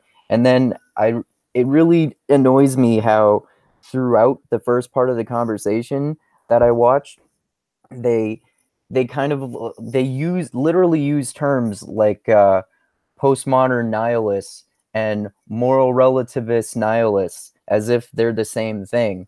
Like they're these super smart intellectual dudes who are supposed to be really well informed on things, and they're these saying these things using these political label or not political philosophical labels interchangeably as if they're the same thing, as if they don't understand that there are differences between moral relativism, postmodernism, and nihilism. Yeah, and there can be, well, I would guess you could say there's some combinations of those as well. Yeah. Like nihilism is its own thing in its own, but that doesn't mean that all postmodernists are nihilists, Yeah, that's for or fucking even a large section of them. I'd say that nihilists are very small minority of anything, right? yeah. And like me, for example, I would say I'm a moral relativist, but not necessarily a postmodernist, even though I agree with a lot of postmodernist points, and I'm certainly not a nihilist, and I don't think there are very many postmodernists who are nihilists. And I also don't buy this fucking massive and completely unfounded assumption that if you don't have a specific moral framework, whether it's a religious one or an objective one informed by science, then you're going to go to moral relativism and then just end up being nihilist and it'll destroy the world. Like, what the Well, fuck it's are you just talking like about, man? well, it's just like when people call marijuana the gateway drug. You know what I Yeah, mean? yeah, It's some people will just stick with marijuana and never go past that. You know, it's yeah. Like and me. I think most people do, to be honest. Most Or people do just like, stay there. or wait, no, that's not true that I've stopped at marijuana because I've done other psychedelics, but I haven't like decided to just start doing cocaine and heroin and shit like that. Yeah, so I don't know. It's the same type of argument, but the thing about you have to think about Sam Harris is he's a complete objectivist in a sense. Like Yeah. Jordan objective. Peterson kind of is too, in a way. Yeah, but I heard him say otherwise though. I've It's Yeah. really hard to lock him down Yeah, because that's I've true. Like sometimes that way he talks makes me think that, but then like I said, he'll criticize Sam Harris's notion of objective truth and say and make the same point that I've made before, which is that facts are always gained through the person who is interpreting those facts. yeah, so interpretation's always a big part of that. And then I don't know, I just think Sam isn't nuanced enough. He's just kind of stuck in the objective truth ideology. Yeah, and So, it's interesting too because, like I said, he has like a metaphysical belief in objective truth and objective morality founded by science, which is why he gets annoyed when Jordan Peterson points out that, hey, Sam, this is like really similar to my religious perspective here. well, I'll say, I guess Michael says Thanos is a nihilist. Who is? Thanos. Oh, the Maybe comic book Thanos is. I don't think MCU Thanos is a nihilist. yeah. I really don't know anything about Thanos. I've just heard the name before. Yeah, it's the Infinity War big baddie. Oh, okay. But I don't know. I'm not really sure that Thanos is a nihilist. I think in the comic books he does that to impress a girl. Okay. Um, See, I'm not sure like to me it seems like there can be similarities between nihilism and pessimism, but nihilism and pessimism are not necessarily the same thing either. Like there like some interpretations of nihilism could be seen as pessimistic interpretations of it because if I mean, I'm not an expert on any of these realms of philosophy that I'm talking about, but if I understand correctly, there can be positive, like optimistic interpretations of nihilism. yeah, yeah. I don't know. I'm not a super philosopher head, so a lot of this stuff goes way over my head pretty quickly. But I guess from what most people think nihilist is like somebody that doesn't believe in what morality or something. Like somebody, I don't know. Like the Joker in The Dark Knight? Mm, I guess so. Is he really a nihilist? Because he Well, he seems likes that. to, he wants to like I think one of the like let's say paraphrase quotes in the movie is that he just one of Michael Caine's characters says some men just want to watch the world burn, and he wants to cause chaos just to cause chaos. Yeah, because I guess I get the dictionary definition is that life has no meaning, right? And the rejection of morality and the rejection that life has meaning, which Okay. that would be a nihilist, right? Yeah.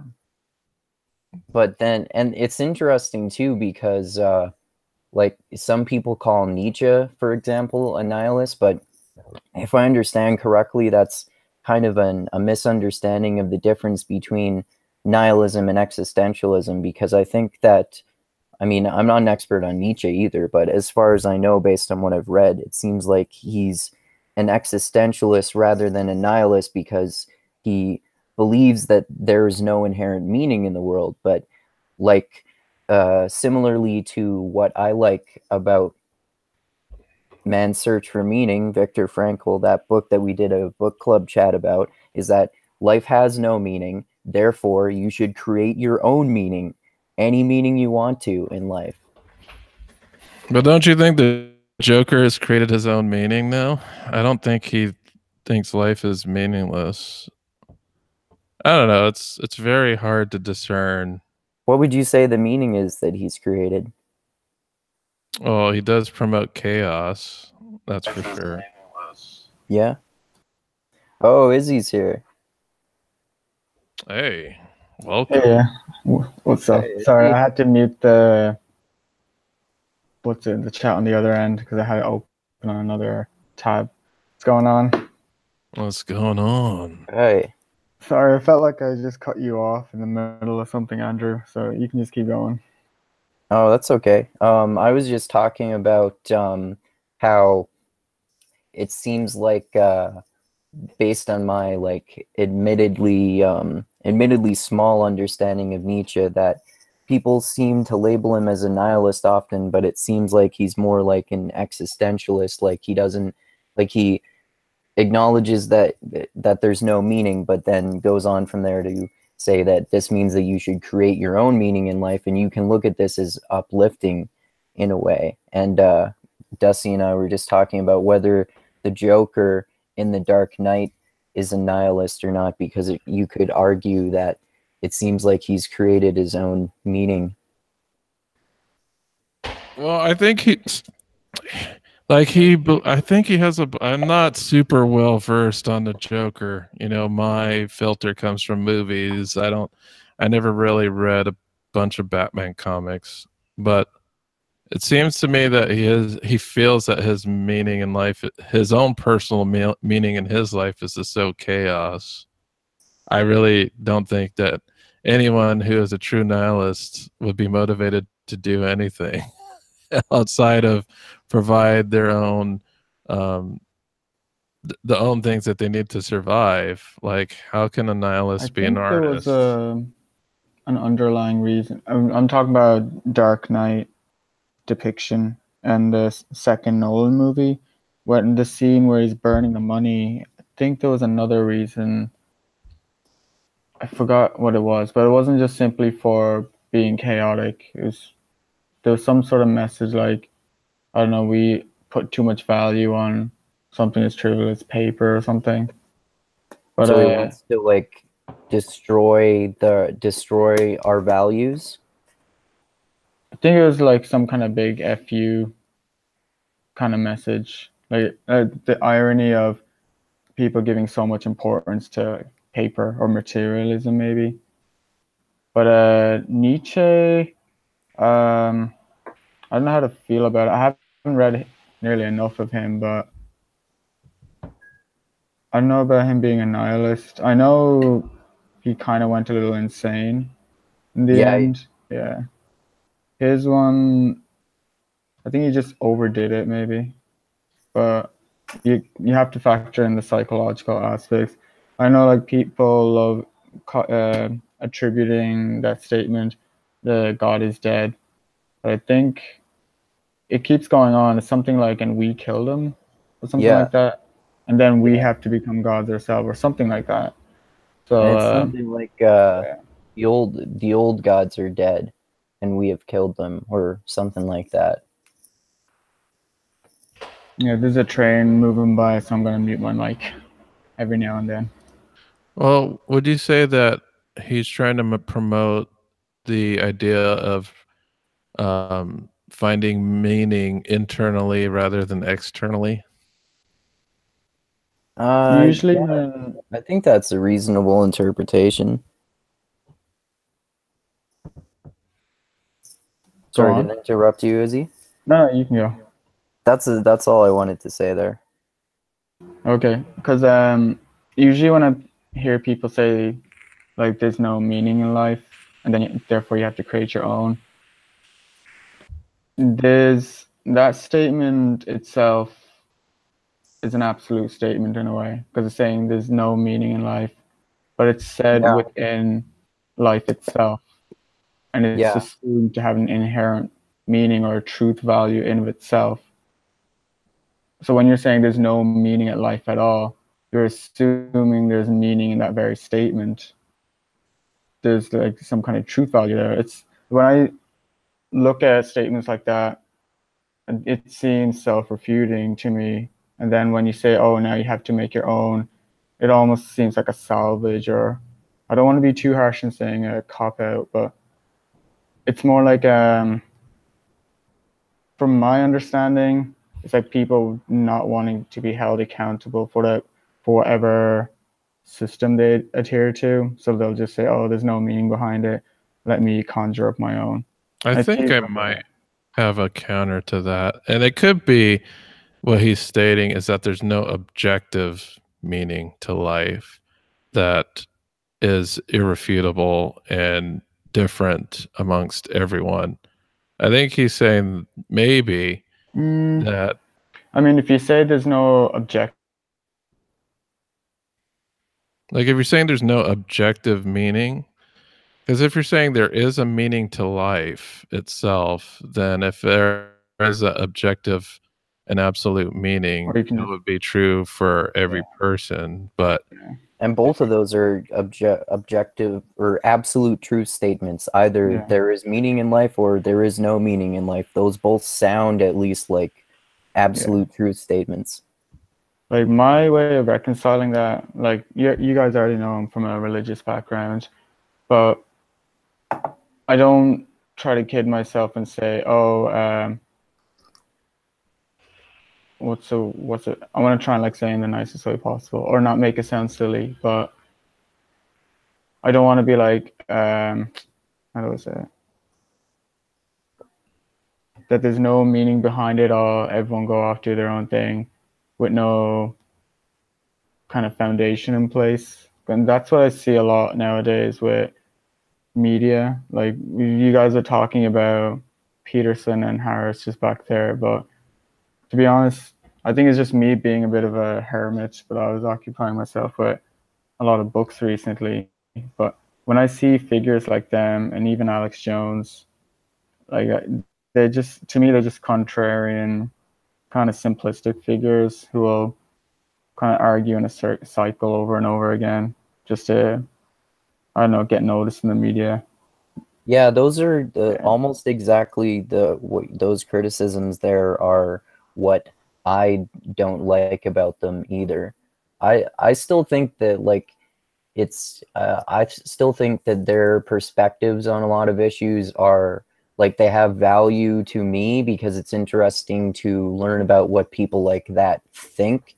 And I probably agree with like a decent amount of what they say, But I would say I mostly like them for those reasons, because it's interesting to see their perspectives. And it does, like I was talking about earlier, I'm kind of annoyed with some of their conceptions of several different topics and the way that they look at them. Yeah, like for me, I always look at them like purely to observe. It's very rare that I'll genuinely have something to take away. Like a few years ago, I thought like that, but I went back, like particularly Sam Harris, and you guys already know how I feel about him. It's pretty much similar to what Hunter feels about him. But I look at people like them now as a psychological phenomenon.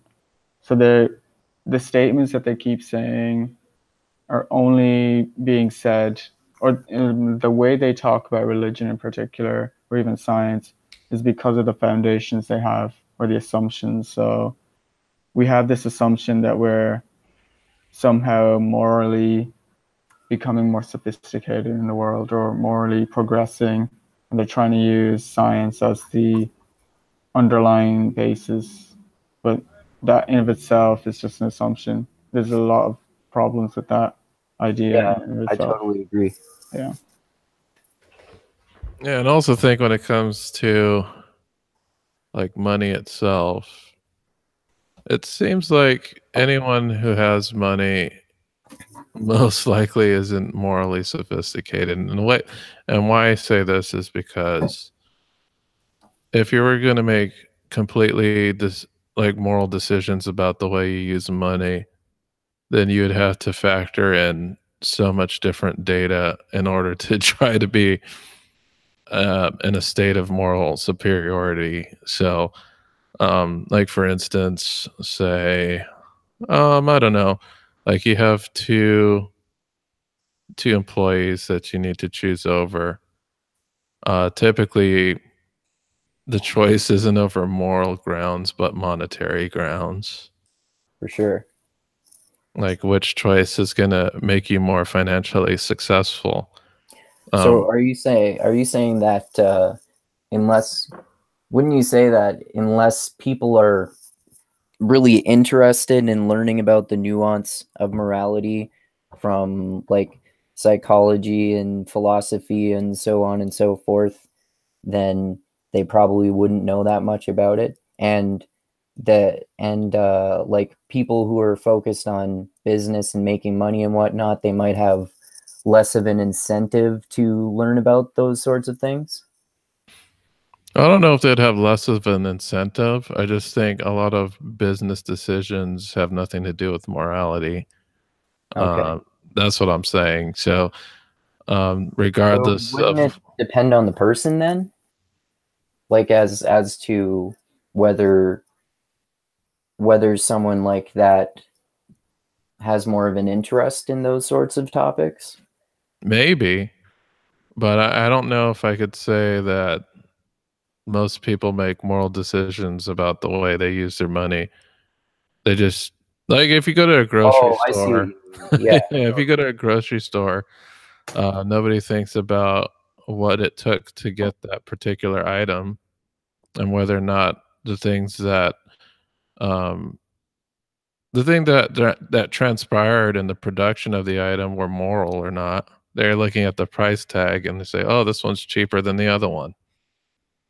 Yeah. You know what I mean? Yeah. Totally. Yeah, I don't think people think too hardly on, oh, where did this vegetable come from? I have to do that a few times, particularly with the meat, though. Like, I'm wondering how. I think maybe more people do this as well. Like, wonder where their meat came from. Did it come from some brutal slaughter, or did it come from a farm or whatever? I don't know. That's just my speculation. Well, there are like lots of people who follow lots of different diets, like whether it's meat, but whether it's including meat or not including meat, who have concerns about things like the factory farming industry and the way you get your meat in that sort of process, right? Well, then you also have to think of like other little factors. It's almost impossible to escape the brutality of large scale agriculture. Like even our grains and things like that, we're basically ripping up animals with giant combines when we're reaping our wheat. So Yeah. within that wheat, there's probably little bits of deer carcass and rabbits and everything else. That's exactly why vegans and vegetarians do not cause zero animal deaths either. Well, vegans and vegetarians aren't even vegans and vegetarians because those things have animal products in them. They might be minute, but they're in there. Yeah, I think like those little moments, like people becoming too obsessed with it, like even with technology, like the laptop I'm using or the phone I'm on. Like I know somewhere out there, it was in some sweatshop or whatever for the parts involved, but I can only do my best to circumvent or navigate around that. But it's kind of almost a necessity now. Like I'm not saying like the actual shops themselves, but the things you have to buy, you kind of need them to live. And I wouldn't necessarily say you're evil for doing so. It's just an unfortunate reality that you have to take into account. And then there's a lot of moral complexity there as well. Like, yes, these could be produced by people in sweatshops, but do you think the people in the sweatshops would not want to have the opportunity to make these items? I think the answer would be they would want the opportunity to do this. Yeah, Otherwise, sometimes they'd be that's doing something else. Yeah, that might be yeah. like Sometimes the alternative is uncomfortable reality because someone might say, "Oh, how could you say that?" But that might be all they have. So even if it pays very little, it's paying something. I don't like phrasing it like that, but reality can be pretty dark sometimes. Well, it's Yeah. just thinking too. I guess you would be a good thing to pose to Isaiah, since he's the all-knowing Westerner who knows about China. But just from like the different things that I've consumed over the years about manufacturing in China, it's like the lives that some of these people had before, working in these factories are are not enviable by anybody by any means. Like the factory jobs, they're not enviable, but even their positions before, moving out to the city to provide for their families, you have to think about why did they have to move to the city in the first place. So there must have been something worse in their environment that they couldn't, or something that they couldn't make do with in their own environment, so they had to go to these factories. Like I understand it's horrible either way, but do you think that some of these people that are actually working in these factories, yes, it would be nice, extremely nice, to upgrade and provide to them with much better working conditions, but the problem is if they're looking for opportunity to provide, what can be done in that respect? Yeah, like sometimes the alternative could be being part of a gang or something like that. Yeah, and that's why I'm a fan of startups or kind of like building your own tool set and not having to rely on stuff like that.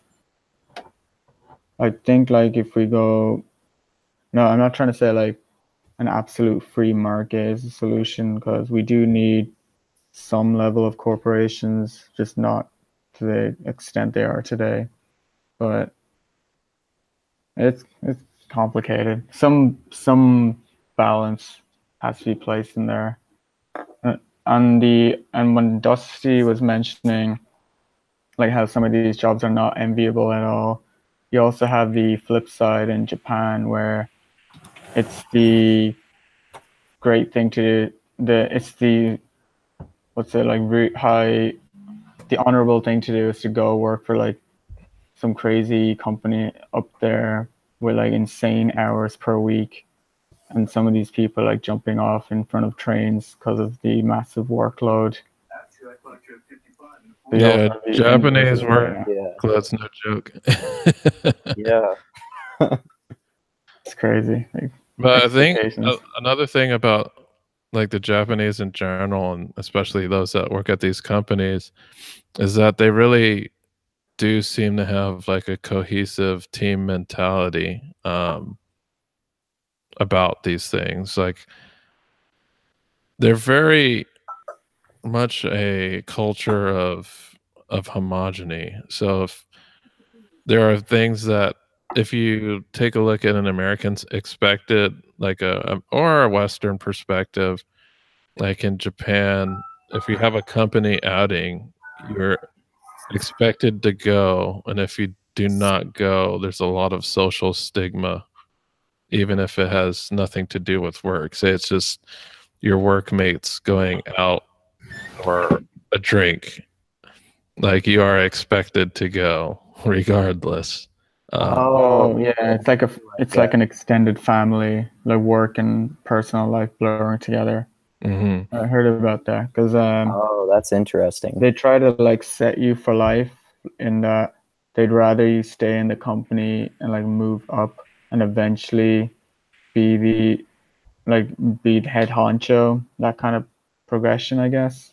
They basically they want to keep their skilled and valuable workers close and blur the lines of formality and personal life, I guess. Yeah, so if you're like one of the ones that are not going to these work functions, like these extra I guess curricular, even though it's not has nothing to do with school, these activities, then you become a black sheep and shunned. If you don't go to a work party here in the States or in a Western country, nobody gives a shit if you don't go or not. For me, I always went because it was just a nice opportunity to show that, you're one of the team members and you're supporting everybody. And it's great to celebrate your accomplishments.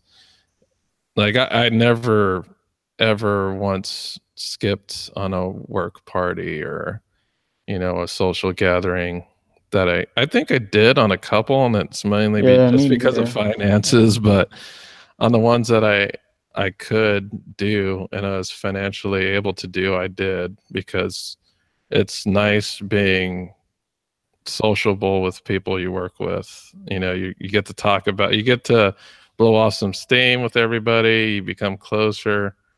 Um, and it does have its benefits. It's not Yeah. about being in the clique, it's just about being sociable with the people you work with and just being able to experience them in a slightly different environment. Yeah, I think I've made the same decisions for the same reasons. It sounds like a difference between individualism and what's it, a community? Or Like introversion and extroversion. I'm not so sure because typically Well, I'm more Japanese. introverted too, but I've gone to these group events for the same reasons as you. Yeah, because Japanese like society is somewhat introverted, but it's not introverted in a way that we understand here. Like for us, introversion is not communicating with strangers or just with people we don't know well and just kind of staying extremely guarded. While that's true in Japan, people, it's just the cultural expectation is to be that way. As far as like introversion, there's also an extreme form of introversion in Japan called hikikomoris, or which the are NEET, yeah.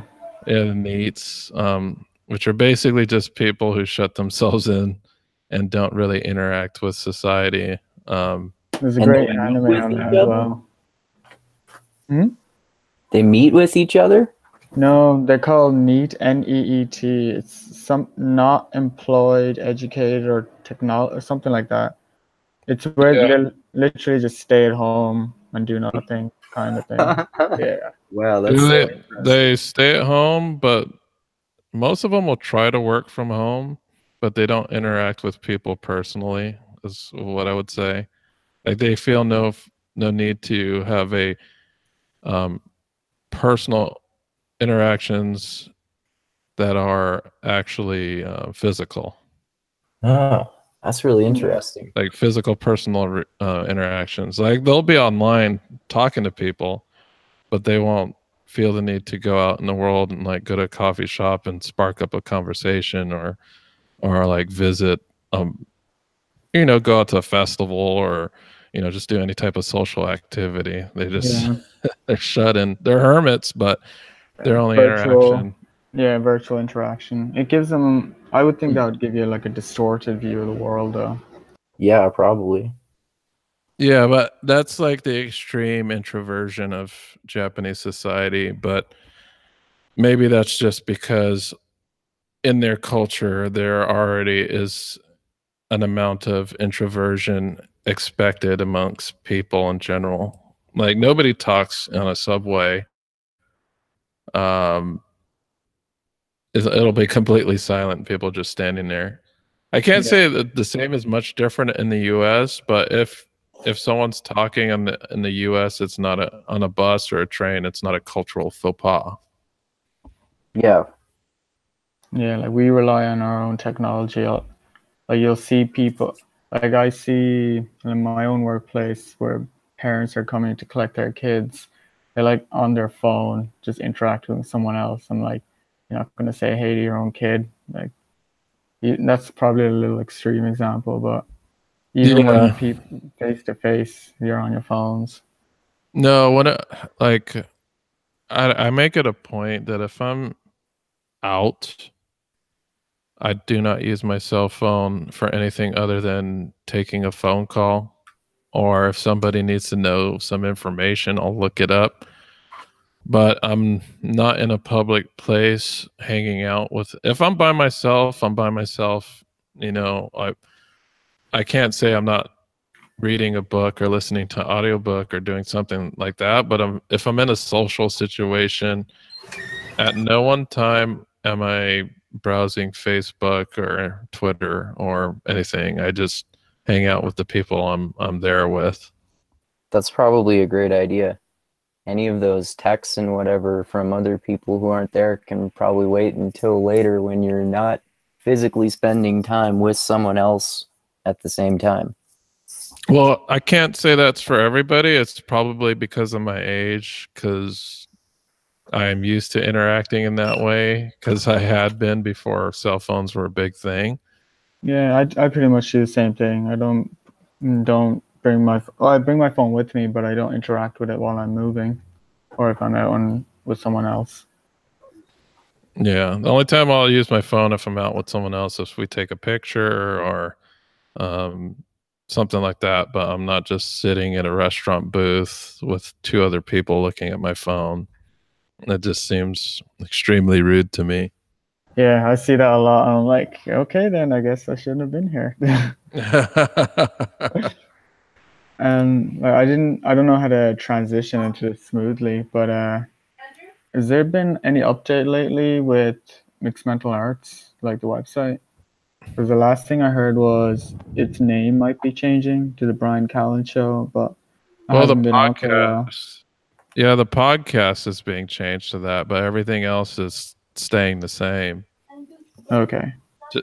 Just the podcast is changing names. Everything else is going to be still Mixed Mental Arts. So that's, our website, Facebook group, everything else. Like Mixed Mental Arts is more than just a podcast. I think Hunter, it's our religion.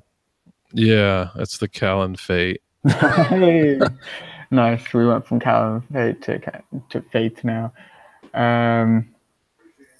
Yeah, I was just doing my own thing with work and the bell system. I think the way I'm gonna go about the bell system is because I'm gonna make my own website or probably use something like WordPress or whatever, like cross-link back and forth between Mixed Mental Art and my site with the bell system that I'm putting in as well. Cool. Yeah, Hunter's definitely encouraging people to rally around just the overall mixed martial arts community, and that's why they're one of the reasons why they're changing the name of the podcast is just to use Brian Callen's fame as a person. Yeah, that's it's probably a good move. Yeah, it's a marketing move, but that is the only thing that's changing. The only thing that is changing is the name of the podcast. Everything else that we have going on under Mixed Martial Arts is remaining the same. Like, this is not going to change into Brian Callen Show chats. It's going to still be Mixed Martial Arts chats. Our gatherings and web spaces are not changing. Just the name of the podcast. That is all. That is the only thing that is changing. So it's not like it's dying off or anything. It's just the name of the podcast is changing, but everything else that we have under this banner is going to remain the same. Because I'm wondering, like, what are the plans for expanding it? 'Cause I find, like, especially with some of the guest videos, I find a lot more value with them than I do with even stuff like Joe Rogan. I haven't listened to Joe Rogan for a long time now. I just really started to dislike his podcast now. But really, when I listen, yeah, it's just it just seems like a bro club kind of thing going on. I that's the best way I can phrase it. It's just not my cup of tea. I guess I like that bro club. I like it for certain topics like sports and hunting, and that's where like it really shines. But when they try to dabble into philosophy and science, I'm like, you're making so many errors. I was like, what am I gonna? I'm not even gonna bother. Well, I like how he always tries to see both sides of an argument, though, and how he's always humble and not taking himself too seriously.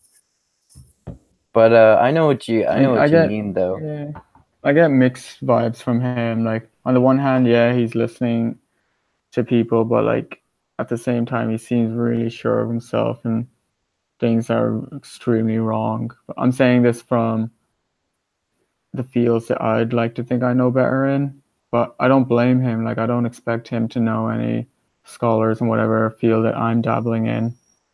But that's just my thing, because his whole thing is like MMA and UFC.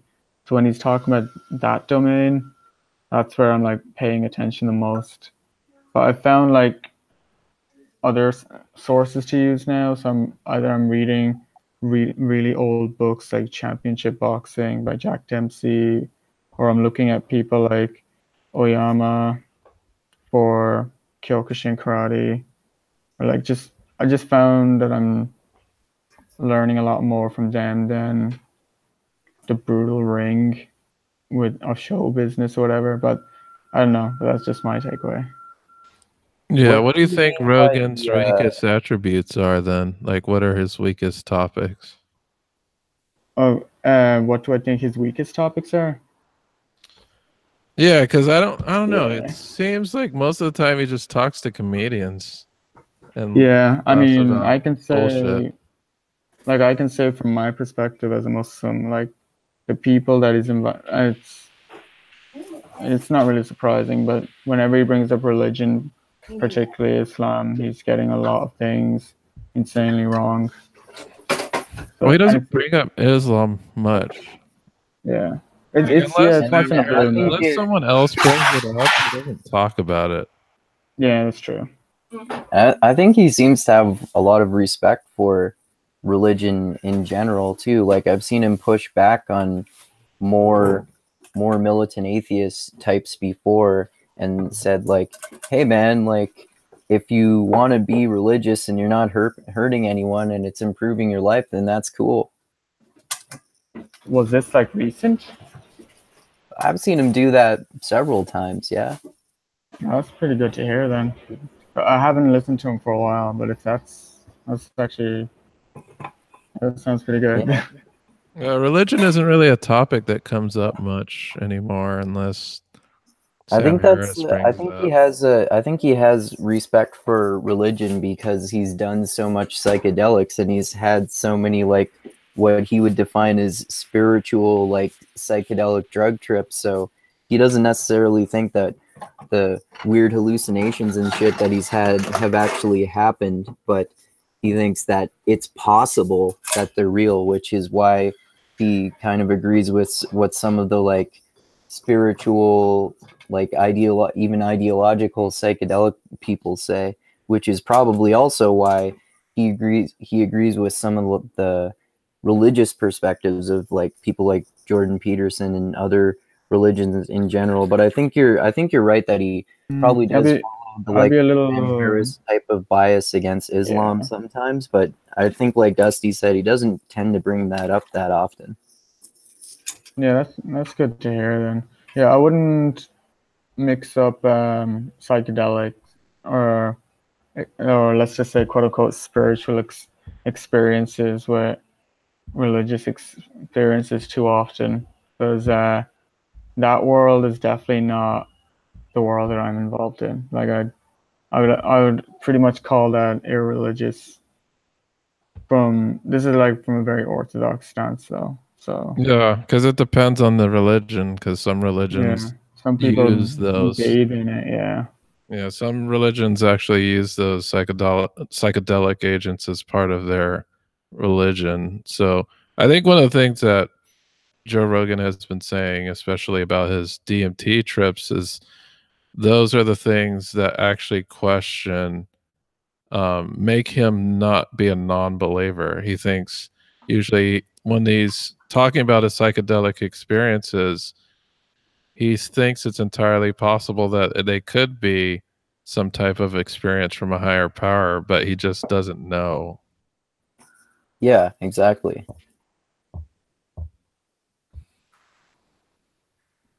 But yeah, I don't know. I still am entertained by Rogan. The thing is, I'm like a huge comedy fan, so I love, like, my favorite moments is just when they're dicking around and sharing silly stories. Yeah, those are the strongest points in my opinion.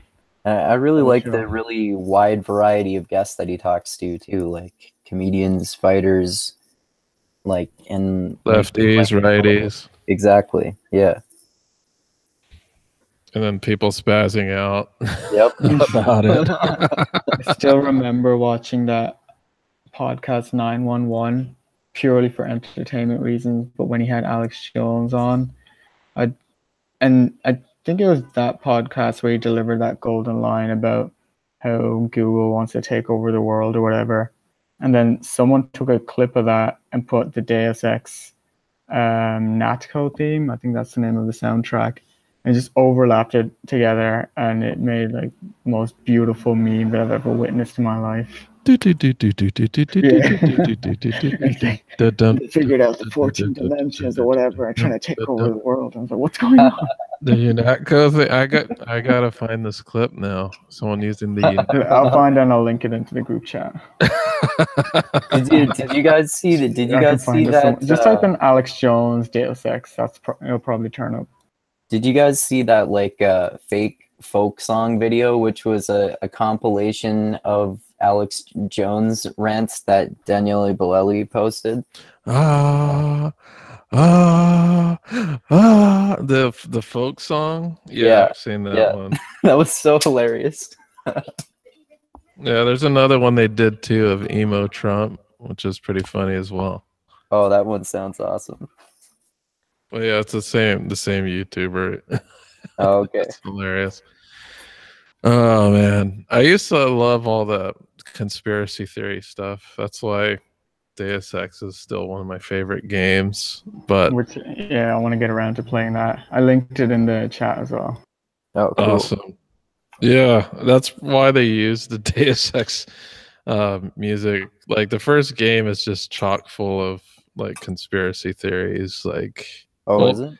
Yeah, the first game there's like aliens and secret government. They talk about the Majestic 12 and the Illuminati and all that other stuff. Like the first the Majestic 12. I've never heard of that one. It's like a secret government group that did like mind control experiments. Okay. They call it MJ12. You get to go to Area 51 in the first game. Like the newer games aren't like super conspiratorial, not like how they were before. I think they just get a little less and less every time. Like the one before, the newest one had a FEMA death camp in it that she went to. Oh, really? I figured the chat would love that as well. Yeah, I think it's like the second area of the game. You infiltrate a FEMA death camp, which is one of Alex Jones's claim to fame. Those FEMA death camps. Oh, there's so many crazy one-liners from him. Gay frogs. That one. His Super Saiyan memes, or I think someone else makes them, and then when he's going berserk, and then just put a gif of Goku's Super Saiyan hair on him. Well, the funny thing about the funny thing, see, that's why I like Rogan, because he talks about like Jones in a more personal level. And like one of the things he talked about recently is like Alex Jones has been slipping. Like he's drinking a lot. You know, he's having all these personal problems with his wife, and he's getting sued by the Sandy Hook survivors. So it sounds like he's in a downward spiral. Like, I mean, he kind of brought it all on himself, to be honest. Like, I'm not surprised that that's all happening to him. Finally going too deep.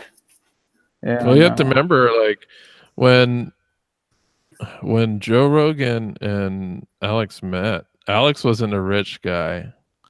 He was just this kind of guy with his little web page on the internet. Now the guy is like rolling in dough, and he's kind of spiraling out. He's becoming self-indulgent. You know, the guy doesn't look his age. He looks 10 years older than his actual age. And How old is he? He's like 40. Oh, okay. So I don't know what. I don't want to accuse him of doing whatever, but it's what happens when you're like trying to sell stuff and like make money out of contrarian dialogue. And I see that with a lot of like flashy figures who are really just in it for the money with little substance. It's not really surprising. The best I can hope for is hopefully like with all these things taken away, that'll bring some humility to him, maybe get some grounding back in his life. I'd hate for people to just burn out like that and just have the worst case scenario. But usually these type of moments of tribulation will help them, or I hope hopefully make them realize what they've been doing wrong in their lives and then overcome that. Oh, another thing too is that Rogan says is that Alex Jones needs somebody like Rogan on his show to say, "Oh no, that you're full of shit. That's wrong." And he just surrounds himself with yes men who don't really question like the information. The black helicopters. Yeah, exactly. So he thinks he's kind of spiraling out of control because there's nobody there to check him, and I think that's probably right. Yeah, Nobody. Yeah, nobody. There's nobody there sitting there on the show checking him when he's saying this blatantly false information. Like you got to remember, he says too that the guy runs his radio show for 8 hours a day. Really? Yeah, it's crazy. Like that's why whenever you see these like 10-minute clips, they're just like rantings of like, I don't know. It's just like you put on Alex Jones for 10 minutes and he's basically ranting, sometimes incoherently, about something strange, and that's why he gets like entertaining and hilarious, and then quickly loses his appeal for me. Oh no, he is what he is. I look at him as pure cringe entertainment. Like nowadays I just avoid all that stuff now. My mindset is like I have way too much to do now that I almost feel guilty like wasting time on that. Like whatever I watch for entertainment, I'm like thinking, okay, can I learn something from this that I can actually use? Like I'm still working on being a software engineer, and I got an absolute kick out of this show called Mr. Robot. Oh, I love Um, that show. That's It great. was, and the season 4 is coming soon. That's going to be the last season. But You know I what? love. Mhm. Damn, I'm behind. Yeah, I've only gone up to season 2. you should keep watching. I love the characterization, how the story is progressing. Well, It it's an is a little awesome dark. show. It is Yeah, great. It's a serious head trip, and that's one part of it, just like the yeah, psychological head trip. The other part is how, you know, how in movies and stuff, hackers do all this stuff that looks yeah. The cartoony. hacking looks really authentic in Yeah, this show. like the Yeah, research they do for the like hacking, they say they try to go to actual security professionals to vet the processes and even the look of the hacking and what they actually do. And even some of the devices he uses to yeah. hack are like actual real devices, which are pretty cool. Oh, cool. I love I've the heard a level lot of of. detail they I've go to. heard. Like, go on. Sorry. I was just gonna say. I've heard a lot of good things about that show, but I haven't watched it yet. This all makes me want to watch it more. Go Yeah, for and the it. protagonist Yeah, is really interesting because he's this super like introverted yeah. guy. Rami Malek, he does a very good job. Yeah, he does a very good job at acting the part of being like this extremely introverted and socially awkward guy, but he also has like a lot of personal problems regarding, I guess, I don't know, I haven't been past season 2, but he had like a drug problem and like all Yeah. these other Even issues. even when you look at the season posters, you'll notice his face gets steadily like more detrimental, and this his psychological effects from or whatever the drug affects him in a really bad way. And And just the his face, like his face yeah, fits the part so well. oh yeah, even his eyes, just the way he has that very introverted, weird, quirky Yeah. behavior. They picked a really solid actor. And the other person who I feel that stole the show as well is her name is Portia Doubleday. It's the woman who plays Angela White, the Yeah, blonde-haired woman.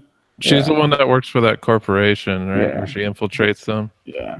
She goes from like without spoiling anything, but she goes from someone who's like fresh out of college, fresh grad to relying on Elliot or the protagonist who's not very sure of herself to this really ice cold militant CEO kind of really strong character. It's insane the amount of growth that she got. There are moments where I'm thinking like she just steals the show, but Yeah, Elliot does this her job character as well. Or development Rami Malek. is super interesting because she totally transforms from beginning to what I saw at least. And she does become like this executive that's really playing the game of being an executive. But when she starts out, she's just kind of like this unsure of herself about her ability to do her job as a security analyst. I guess that's what she was doing. But yeah, that is true too. What did you think of BD Wong's portrayal of the villain?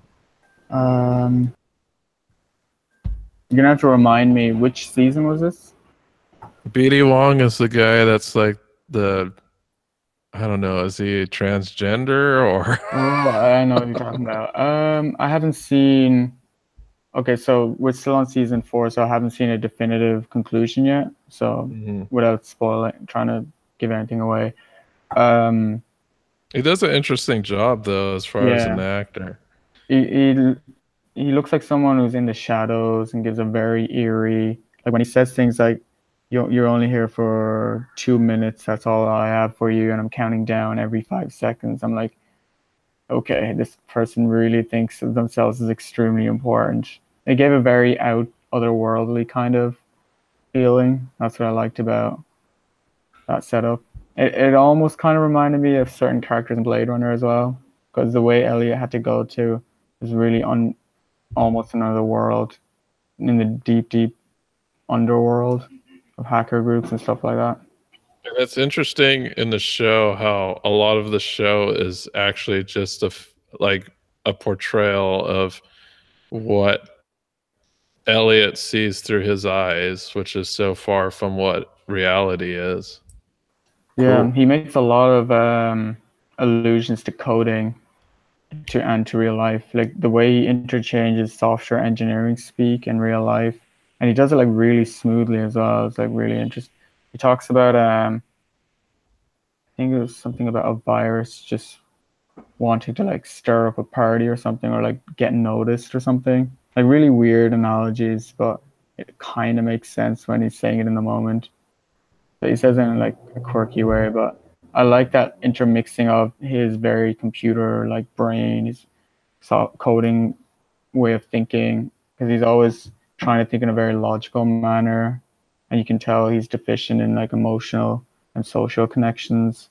But then he's actually trying to piece them together, and this is his way of developing social connections. And I thought that was really clever. Yeah, it's definitely worth viewing, and I'm gonna have to catch up on the show. I completely forgot about it, but I have to see. I know Amazon had exclusive streaming rights, so I have to see if Yeah, the they first have. two seasons are free on Oh, it's only the Prime. first two. Damn it! Yeah, I had to buy season 3. Ah, damn I it! did it anyway. I like the show that much, so Where can Yeah, you get them for free? you could stream. Like uh, you said, you could stream the I mean, first if we're two seasons. talking I can. I'm not. free, I know free, where to you'll get it have for to like, free, but I'm not gonna yeah, say. yeah. I would use personally. I would use Amazon Prime, even if maybe there's a free trial. I don't know, and you can get the first 2 seasons and watch it any way you want. You can download it, catch up on it. But there are other ways. But I'm not gonna say. Yeah, like I can pretty much watch any movie I want, but I'm not gonna tell you where to do that.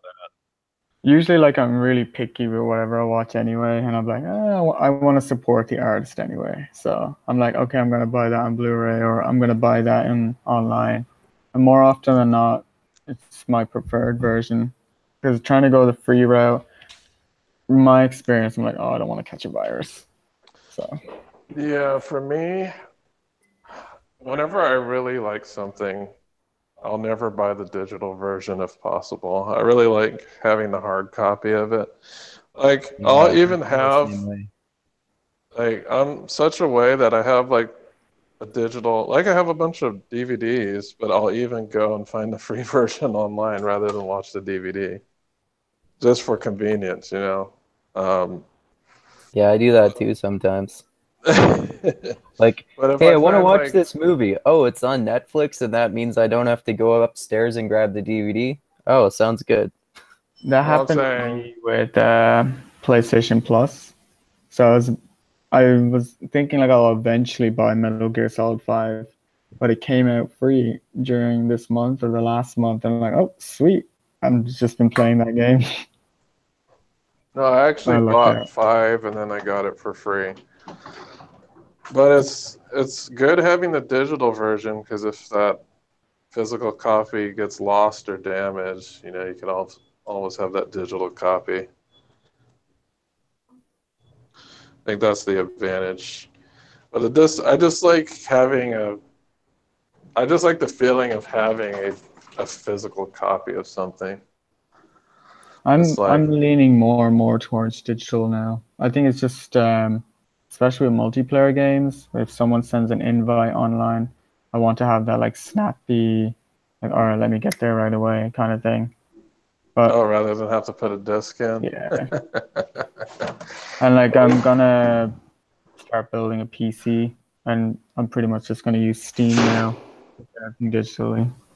Cool. Yeah, I have a very small library of physical PC games. Like the only games I have that are physical are Blizzard games because their packaging is just way too awesome.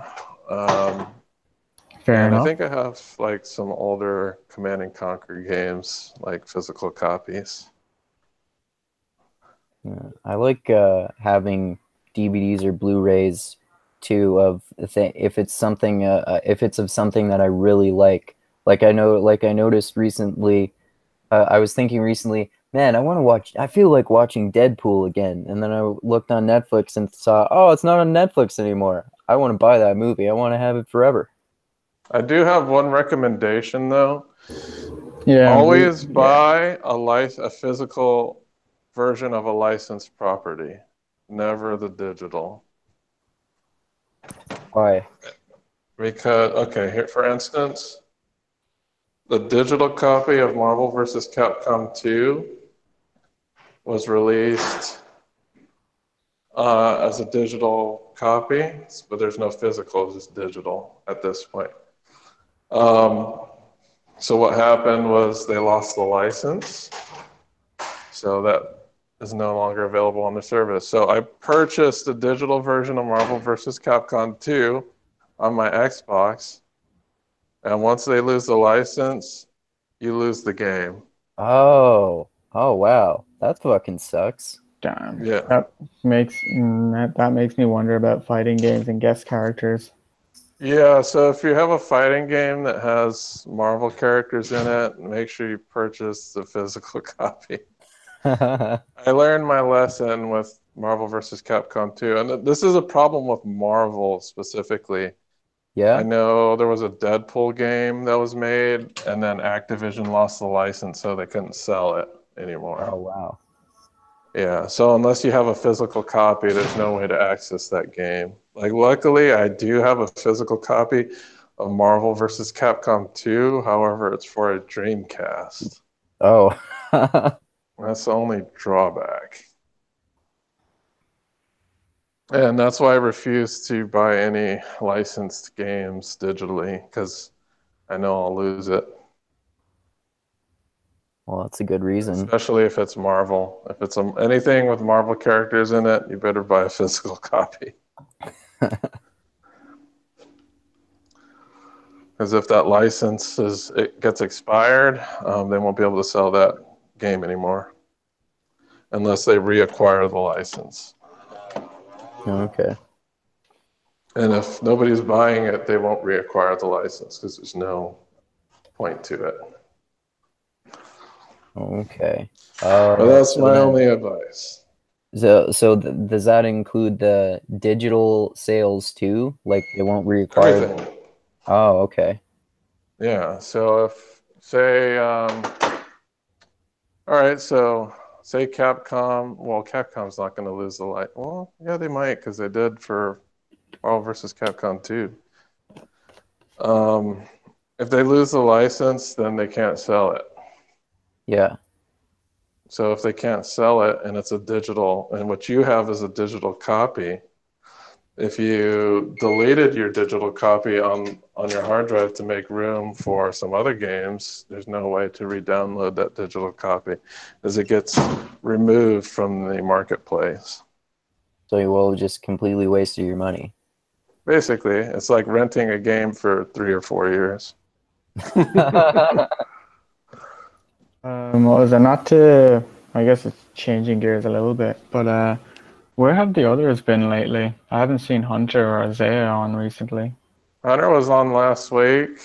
Yeah. Okay. Isaiah, I asked him because I know people were requesting him, and I told him, hey, people are wanting you to come on. And I told him, well, if there's any specific topic that you want to talk about, let me know, and we'll schedule something. But Hunter's been around. He's been on the last one. He was on the Behave one. He's usually on the big and important ones. Like the free-for-alls, I don't think he'll show up. If it's a topic that he's very knowledgeable about, he'll show up. If it's about a book that he's very passionate about, he'll show up. He always shows up for the belt chats. So it really depends on the topic. Oh, right. Yeah, I missed out on a few of them. There was the white belt, and I think, was there an orange belt? Yeah, we're already on the purple. No, I see the white belt right here, Cultural Confessions. This Was the is last month. last one we did the blue belt, Dusty? Yeah, the blue belt was the last. The next one is the purple. Yeah, I see yellow belt and a orange belt test as well. Mm. I'll have to catch up on those. Are they just like summaries, I guess, of like MMA and Well, usually the and belt tests have like a lot of people. It's usually like between 5 to 10 people on the belt tests, but we just go over the test and then people take the test. and do our cultural confessions? Well, yeah. Well, they're all different questions on the test, so we answer a question and we do the test. Yeah. So the belt is explained. We talk about the belt. We just have like a general discussion around about the ideas about surrounding the belt. And then once we do that, we take our belt test, which is like a question or two regarding the information from the test. I'm hopefully going to be talking to Isaiah again soon on my podcast too. Yeah, he's been in the cut. Yeah, he hasn't oh, been. I didn't know. Okay. Yeah, he hasn't been. He's been mum for a month or two. Like he hasn't been saying much. But I did talk to him recently about trying to schedule like something that would be interested in talking about. I still have to catch up on the links he gave before with the Eastern thought with during the podcast from way back. And I also and I know I'd love to talk about things like the Book of Five Rings and Art of War with him. Something tells me he's probably really into that. Izzy, I'd love to talk with you on my podcast sometime too, if you want to. Yeah. I'm probably gonna like rebrand, like I'm gonna develop my own personal brand. So that's what I was talking about before with mixed martial arts as an extension. So You gonna do like your own podcast too? I don't know. Yeah, I'll probably do a podcast thing. So I'm gonna remake everything. So this will be my old account with Izzy A, but I'll come up with like some kind of name, an avatar that I can use, and it's gonna take the concept of mixed mental arts, and I'm gonna use it in my own version. So the idea is like mixed media arts, but it's not gonna be called that. So I'm gonna take whatever hobbies that I'm involved with and kind of like blur them. So my biggest focus will be like martial arts, art, drawing, programming. There's a train passing by. I'm also thinking about getting into streaming, particularly with certain gaming videos, fighting games, person shooters. But I want to put like a particular twist on that kind of convention because I don't want to be that guy who's like streaming for like 6 hours just playing a video game. What I had in mind was have a certain topic to talk about, play a particular section of a game, and have the stream last for maybe like an hour and a half, and just talk about that. Basically like a book analysis, but a video game version. Cool. And I also see certain artists even use Twitch where they're drawing live. I don't know if you heard of Jim Lee. He does a lot of Batman comics. And I'd see him drawing live on Twitch, and like you would see the audience interacting with him, and like it has this awesome cozy community feel to it. So I'd love to get into something like that with art and gaming. Then on a personal website, it would be basically my incorporation of mixed martial arts, and I'll be talking about philosophy, religion, art, programming, gaming, martial arts, and just and put it all in some kind of umbrella brand that I'll do. So I'll have to like revamp everything and start from scratch. Awesome. I'm looking forward to that. Yeah, I always use the Nike term, just do it. Yep. Pretty much, just gotta get my feet wet.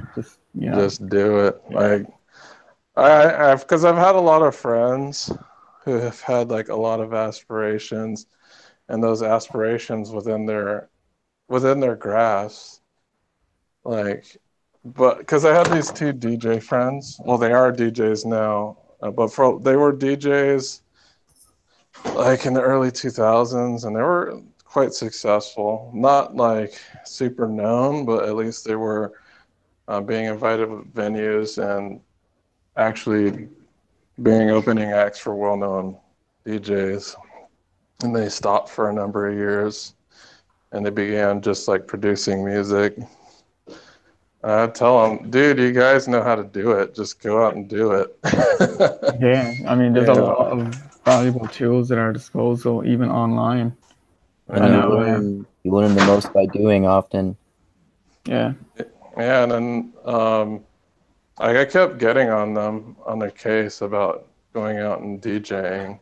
And before I moved, I gave them my turntables and said, because they were like, I was like, dude, why don't you guys just buy the DJ equipment that you need and go out and do your thing? I was like, well, there's always the excuses or whatever, but it's just doing it. Like, I don't know. I think, I guess now I'm having the problem with just do it. I used to be the just do it guy. yeah, But once you have like kids and stuff, it's hard to just do it makes me think of like how much we can do with the time we have, but it makes me realize like how much time I waste away as well, Mhm.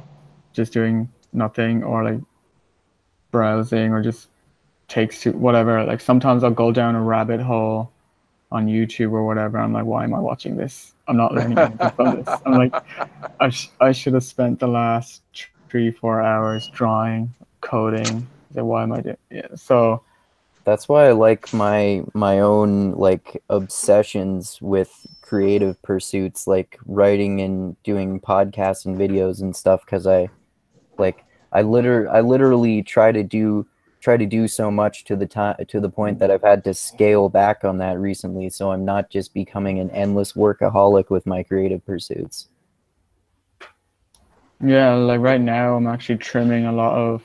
So I'm actually like gathering a lot of for a personal project. I'm gathering like a lot of material, a lot of inspiration, and it's to the point where it's almost becoming unmanageable. So I have to like trim everything down that I can keep track of everything.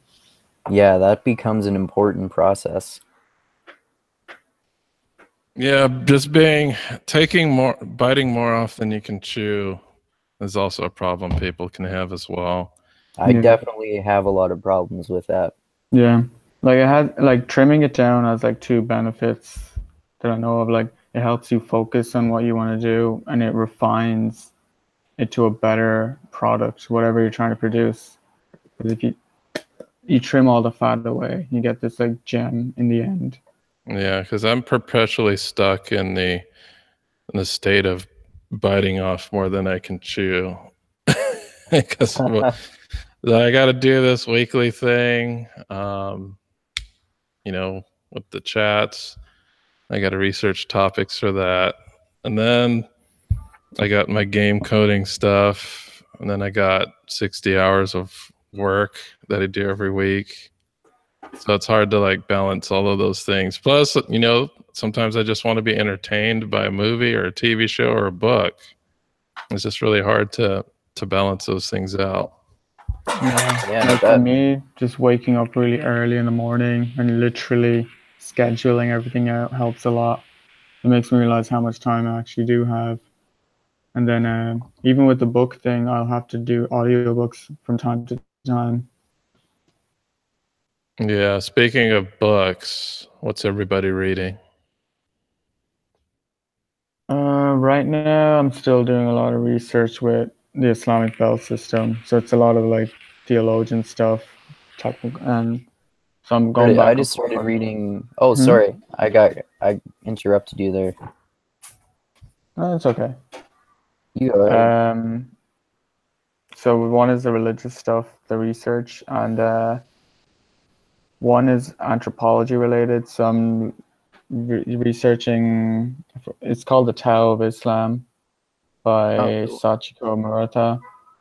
She's talking about like gender dynamics between men and women from the Islamic perspective, and she's taking like some parts of feminism into account, like their common criticisms, Um, I was also, it's on my to do, but this is going to be the next one. I really want to get into Philip K. Dick's work. Oh, He's the me one. too. Yeah, so like, Do Androids Dream of Electric Sheep? I want to rewatch Blade Runner again after reading the book.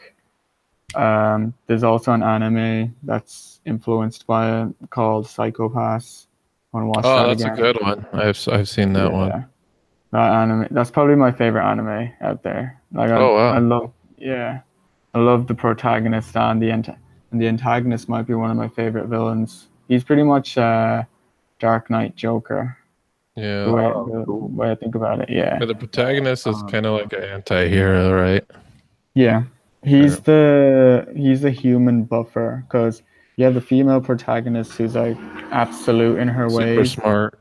Yeah, and she's like, I gotta follow the system. Then you have the antagonist who's like this almost what's the word I'm Street looking smart. for? Anarchist. Yeah, he's extremely intelligent. He's there's a lot of discussions of like free will and the my favorite parts are like where they smack talk each other with using philosophy quotes.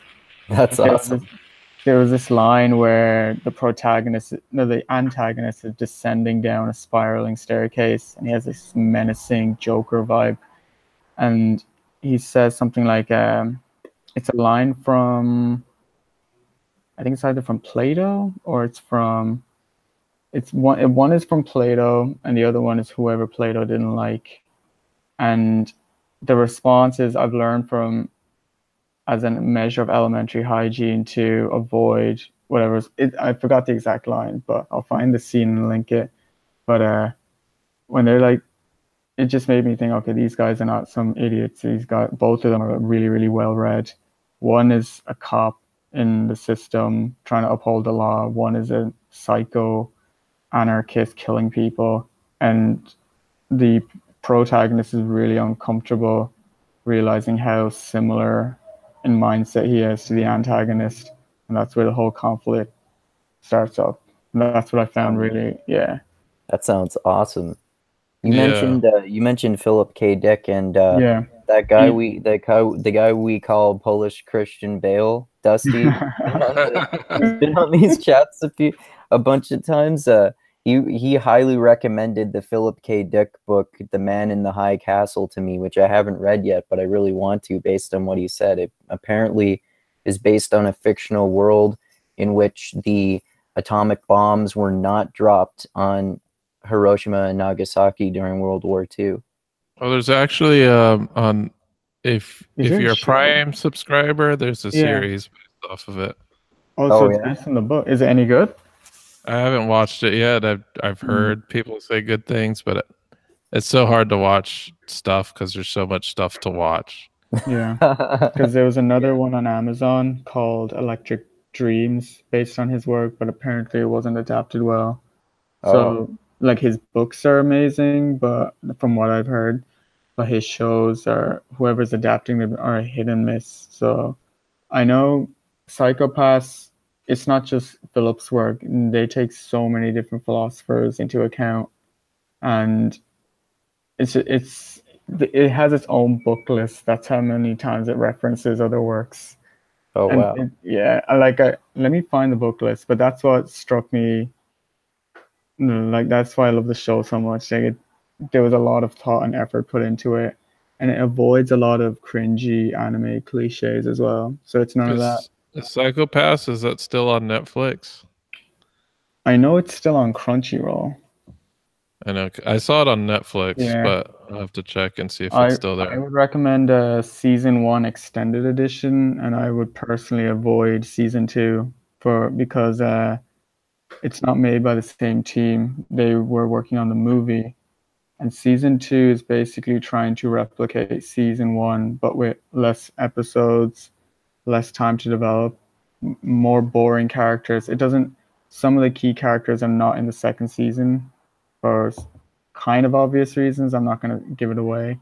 And any characters who were in both seasons, they don't have any real development. They retread the same pattern from the first season. Basically, it becomes obsolete. So I would just say just watch season 1 extended editions. It shows some extra cut scenes to further develop the main conflict between the protagonist and antagonist. All Awesome. right. I should And definitely Andrew, watch what have that. you been reading? I just started reading Tim Ferriss's Tribe of Mentors, which I like so far, but I've only just barely started reading it. I checked that out from the library. Yeah? I didn't finish it. No? How much of it did you read?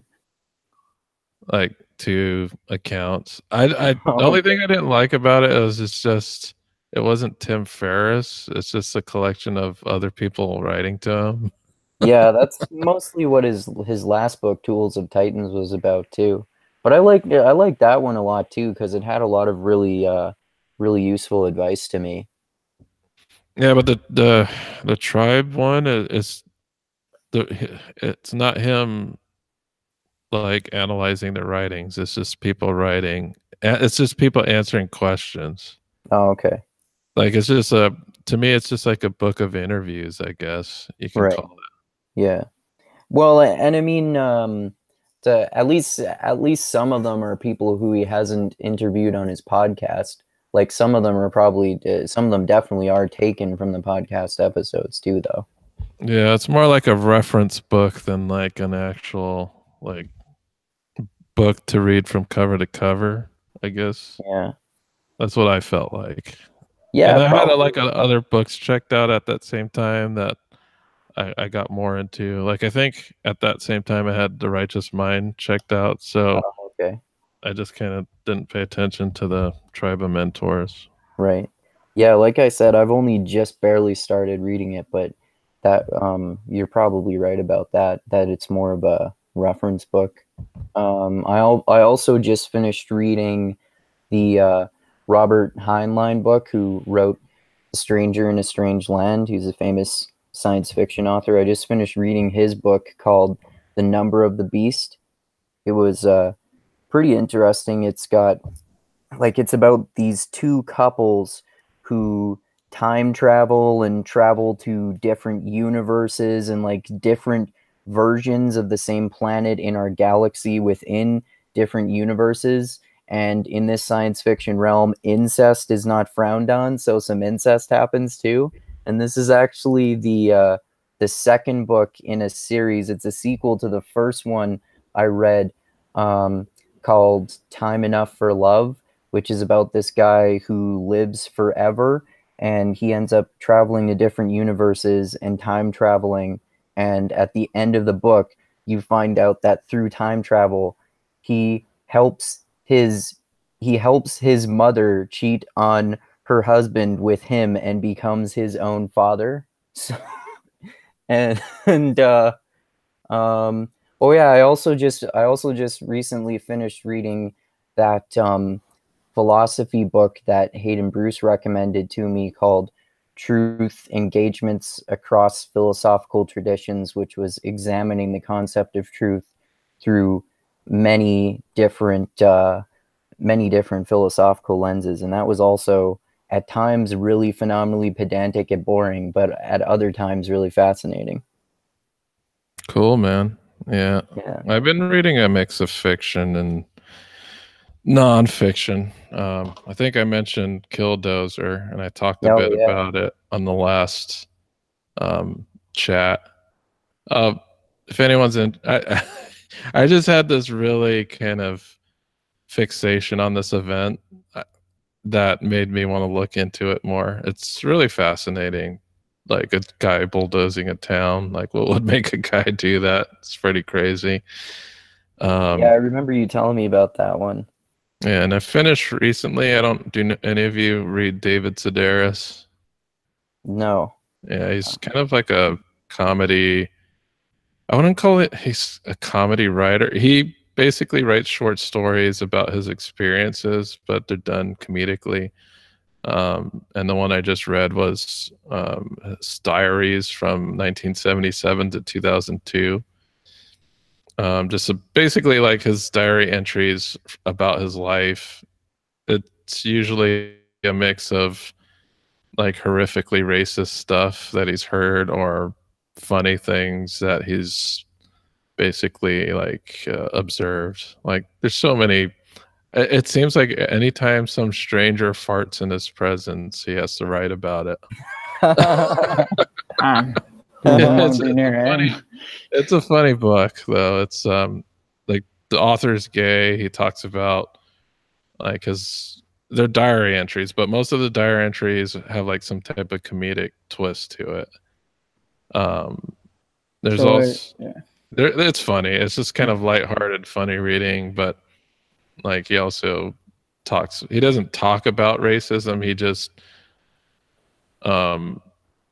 these are just observations. He doesn't analyze anything, but the observations are usually funny in some type of funny way. But awesome. Another couple books I finished recently, and I've been on a pretty tilt. I don't know if you're familiar with Jeff Vandermeer. That name sounds familiar. All right. Name sounds familiar. So you've heard of the movie Annihilation. Have you seen that movie? I don't think I have. Okay, so it's based off of a book. It's actually the first book in a trilogy. I watched the movie and I was completely fascinated by it because it's so strange. It's such a strange type of science fiction that I had to see like the root of what was going on. So I read his trilogy. Oh wait, was that a recent one on Netflix, or am I thinking a different one? Yeah, Annihilation came out on Netflix recently. Is that the one with Michael Pena as the main character? No, the main character is actually Natalie Portman. Oh, okay. I might be confusing it with a different movie then. Yeah, Natalie Portman's the main character in the movie. No, I definitely haven't seen this then. Yeah, well, the story of this trilogy is that some area in the southern United States, likely Florida, gets contaminated by an unknown substance.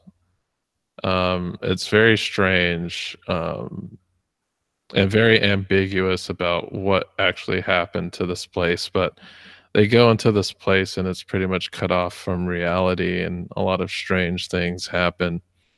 But it's really interesting. It's the first book is told kind of in journal entries from the main protagonist. The second book is about the secret government department that oversees this area, and the third novel is about all hell breaking loose regarding the area. So it's a really interesting trilogy.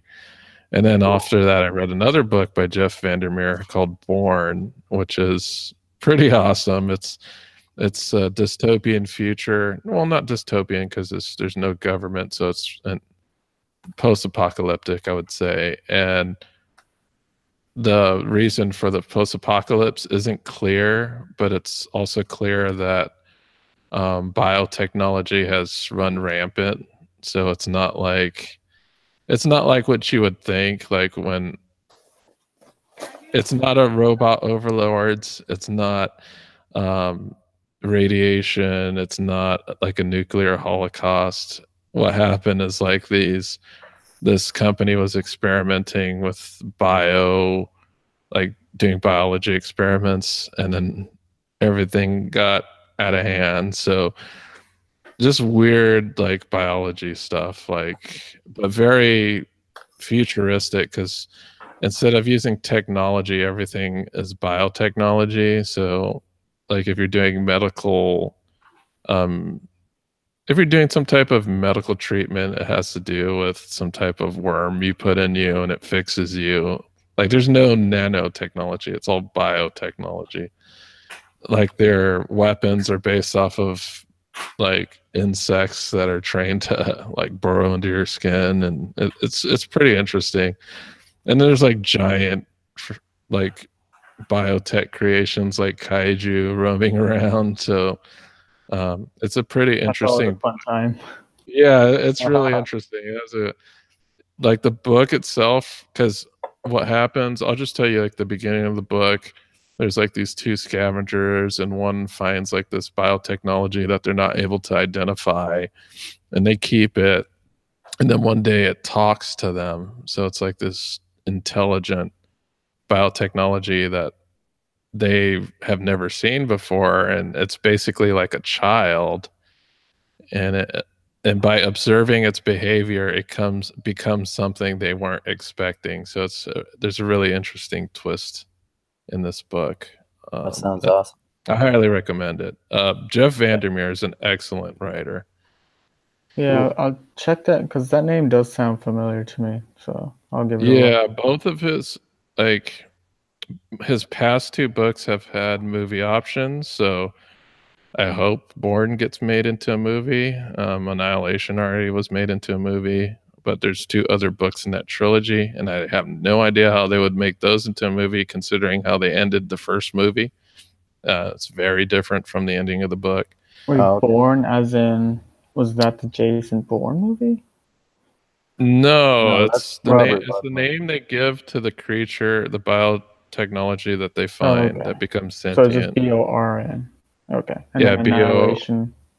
Yeah, it's BORNE is what they name it. Okay. Gotcha. And then Annihilation is the sequel?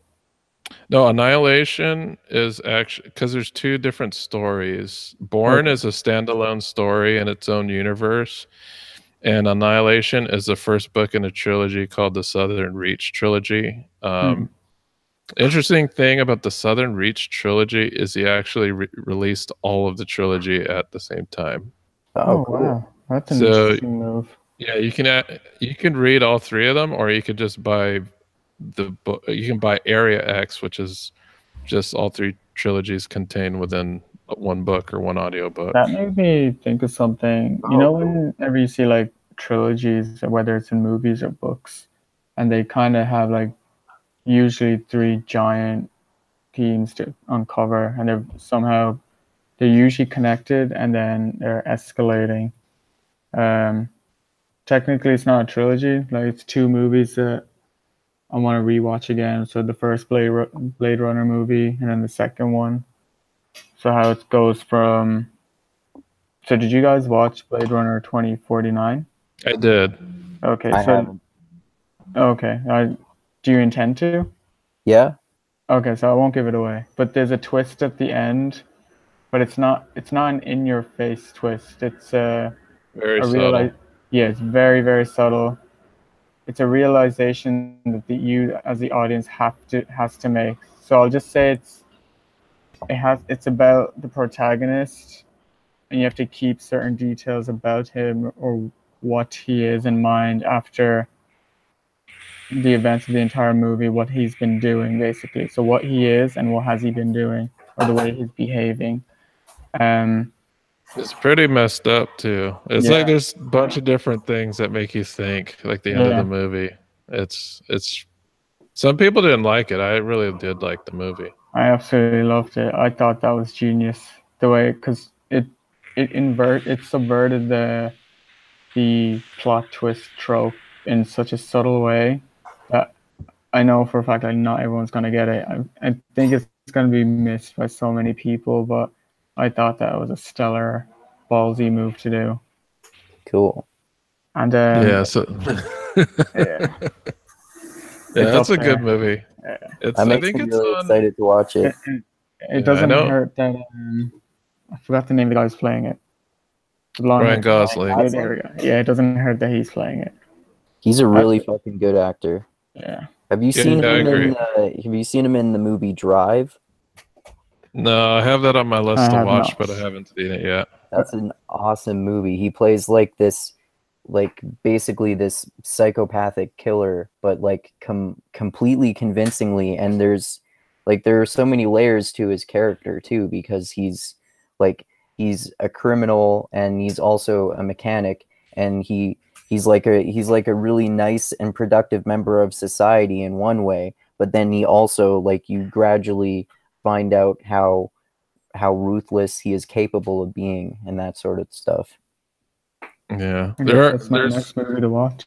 Yeah, I have a couple other books that I finished recently.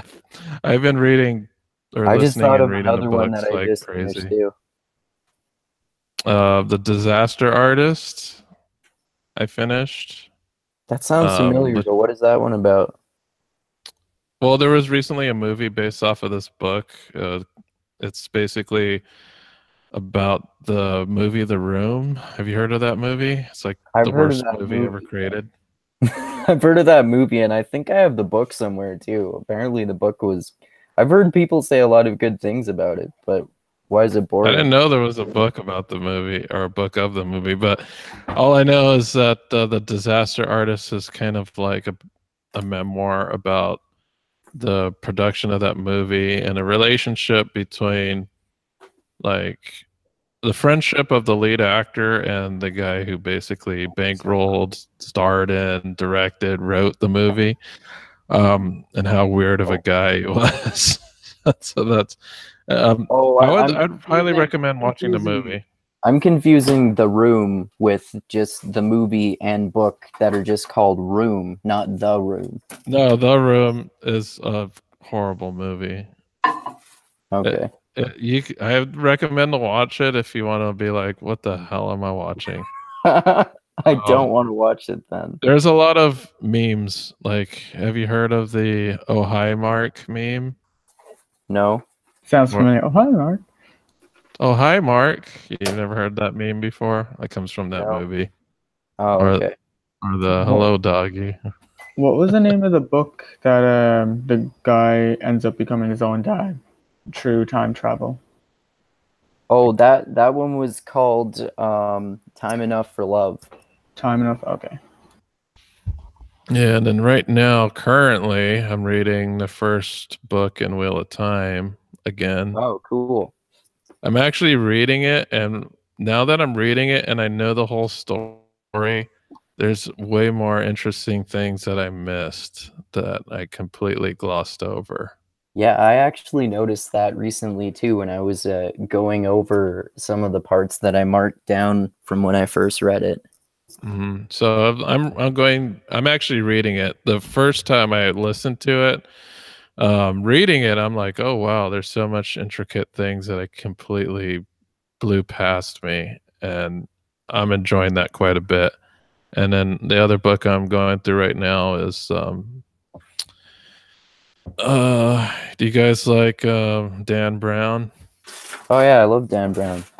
Okay, so I read the Da Vinci Code before, and of course I love conspiracy theory stuff, so I saw that it was available with no wait list, so I went and checked out, I think it's called The Lost Symbol. Is that what it's called? Yeah, that's what it's called. Okay, so yeah, right now I'm going through The Lost Symbol. These books are really entertaining. You may not like want believe the stuff that's going on, but they're entertaining books. Lots of They're novels suspense, lots too. of mystery.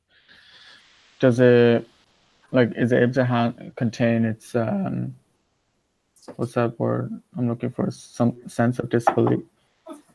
Yeah, there's the thing about these books is there's a lot of historical and actually true detail. One of the most interesting things about this book in particular is it goes into a lot of like the symbology within Washington D.C., which is where I live. So it's like, wow, I didn't know all these weird symbols were like all around me and just kind of. Like the Freemason stuff.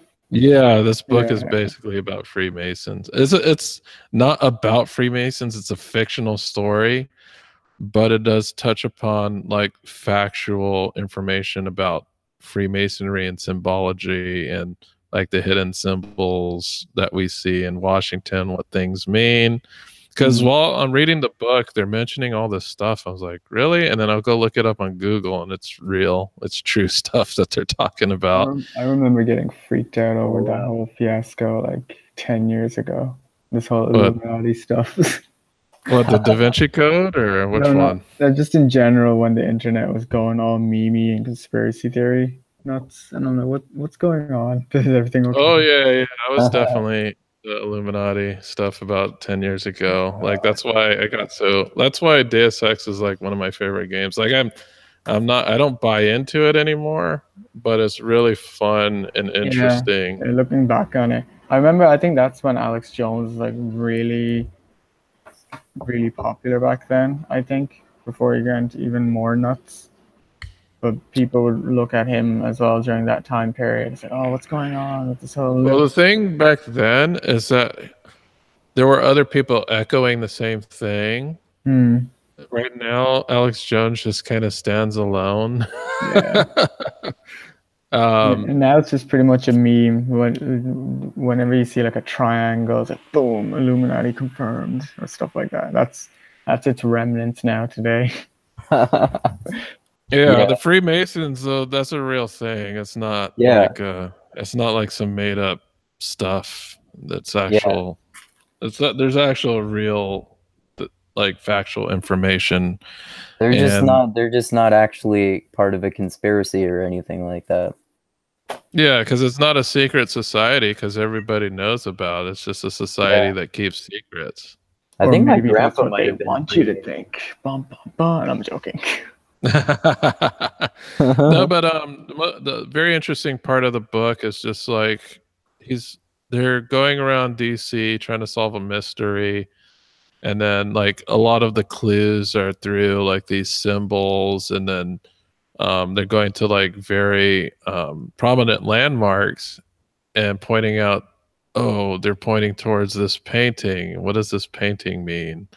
And they'll go through like, oh, this was commissioned by the Freemason so and so, and in the painting they're showing like the different pillars of their system, and here's this and that, and they're actual real paintings that he's describing. So I went and looked up and was like, what the hell are they talking about? And I looked up the painting. I was like, oh shit, it's real. Yeah, I love all of Dan Brown's books. I've been meaning to actually reread that specific one recently, The Lost Symbol, because it was a long time ago, so I don't remember much about it. But I remember too also being fascinated by that villain in the book, like how crazy and fucked up he is. Yeah, because there's also another facet of The Lost Symbol that, because I used to be like super into conspiracies and Coast to Coast AM type stuff, and there's stuff that they're talking about that harkens back to that time. Like I guess there's like some weird science that they're doing in this book, which has to do with the mind manipulating matter, or at least affecting it. And I remember like one of the things I heard a long time ago was like during 9/11, like random generators became less random. I don't know if you remember that part of the book. No, I don't remember that. Yeah, like when people were using random generators, whenever there's like a significant event in human history where a lot of people's minds are in the same place about a certain event, that random generators become less random than normal, and they think that there's some type of human collective consciousness that can manipulate matter. I know it sounds super weird, but that's interesting. I remember hearing this concept like 10 years ago, and then I'm reading this book. I was like, oh, they're using this concept as a plot device. That's pretty interesting. Wait, is it collective consciousness or collective unconsciousness? It was collective consciousness because everybody's mind is on the thing. Yeah. Is it Jung? I think he's the one, right? Where collective unconscious. Yeah, because I think because random generators become less random, they believe that the human mind has some type of power to manipulate reality in some way. And in the book, they're like doing some type of experiments to confirm it. Like I'm like very early into the book, so and it's a really interesting book because usually the villains are like some super culty, ideological, crazy people. Yeah. So it's a good book if you want to like revisit some of those weird topics from bizarre scientists that you may have heard of if you were into that stuff like 10 years ago. Yeah. Well, it's just it's interesting material for fiction for sure to explore, like the experiments and stuff like that. And the thing I'm really impressed with too is Dan Brown must do a lot of fucking research. I think he does. Yeah, because Robert Langdon is like supposed to be an expert, so he's writing an expert in symbology. I don't know if Dan Brown is an expert. Sounds like it. Yeah.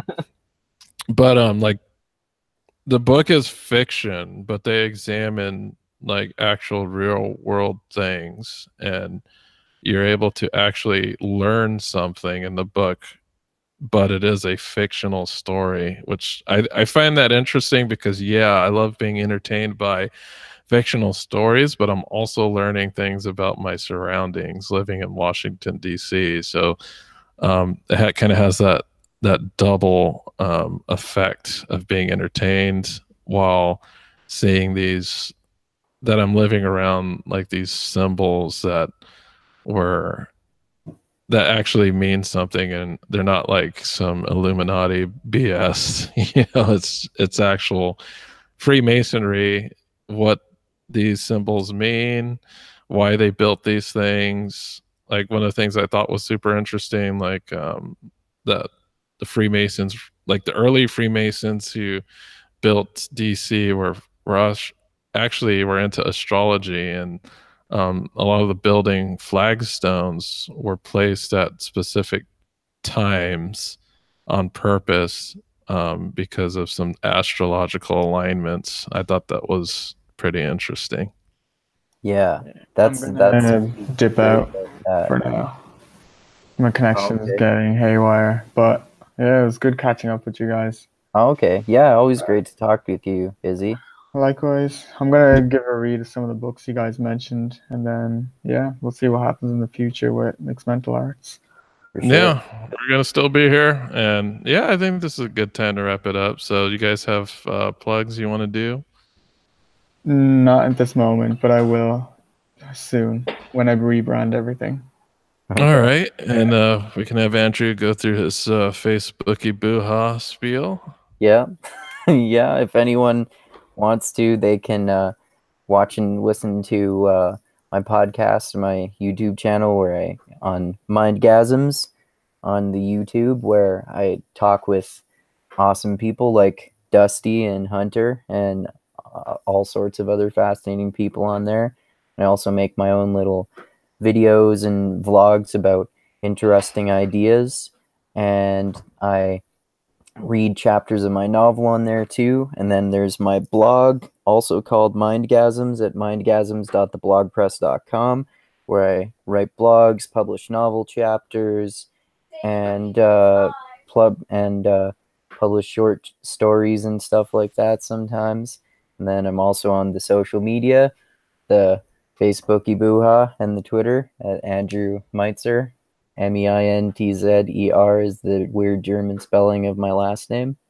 And oh yeah, I have to forget to mention, if someone wants to, they should also contribute to me on Patreon at Mindgasms, because that'd be fucking awesome too. Tell them about the person whose life you.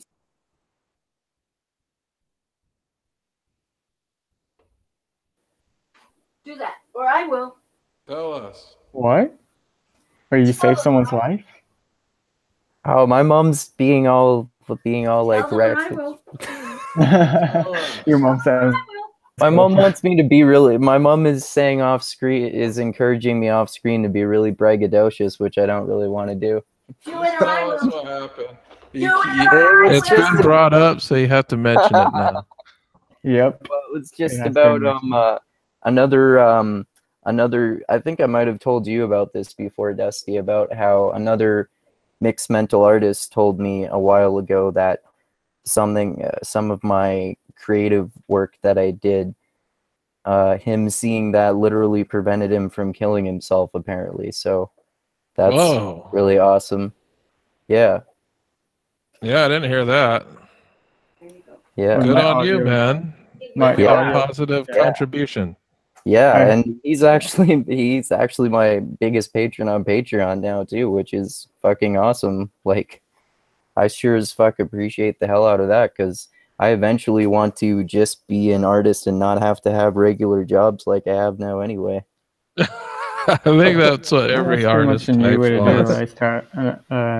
What was I'm that, not Izzy? sure. I only caught a little bit of it. So apparently, you prevented someone from committing suicide. Yeah, another mixed mental artist, he sent me a message a while ago saying that one of my videos or something like that, he watched it and it prevented him from killing himself, he said. So yeah, Do I you won't, have a link to that video? I don't, I honestly don't remember which specific one it was that he was talking about, but I think it was one of the ones where I talk about how everyone acts like they have the moral high ground regardless of what type of ideology they follow, and we should always remember that we're not better than anyone else. It's something like that. I actually looked at your channel an hour ago, I think. So I'll find the video. Well, Sure. at least that's something to look forward to. All right, I think that's a really good point to end the chat on a high note. Yeah. Yeah. Yes. I try to remember that when I have my own suicidal thoughts on occasion, to be honest. Yeah, that's good, man. It's good that you help somebody out. We've all been there. Yeah. Yeah, Yeah, you just Alright. got to complete the cycle. exactly. But yeah, next week we're gonna be here talking about the purple belt. Learn, Awesome. unlearn, relearn, Nice. learn again, and unlearn and relearn, and I'm all already that other behind, good like, stuff. 5 belts. Yeah, that'll be September the 9th. It's gonna be Sunday. That'll be next week. The 22nd, I have scheduled for The Righteous Mind. I know a lot of people are looking forward to that book chat. Me too. And I'll figure out what we're gonna do between the belt and the book chat. Play it by ear, and I'll let you guys know. Hopefully by next week, as all of these damn things require research. So, and a lot of times the free for alls are easy because it's just stuff we've been talking about in the Facebook group, and I just kind of bring it out and we talk about it. I've done no research for this. No, I do research for those because I have to write jokes. And you guys catch up on Mr. Robot, Blade Oh Runner, yeah, and Mr. Robot. Psychopaths. Yeah, for sure. And I'll catch up on the books you guys name dropped. All right. Yeah, if I go have with one the to ones that recommend you for guys you mentioned. all, I would say Born. It's just one book, one story. It's really That one too, yeah. If you love anime, I think you'd love it because there's like kaiju's in it. Fair enough.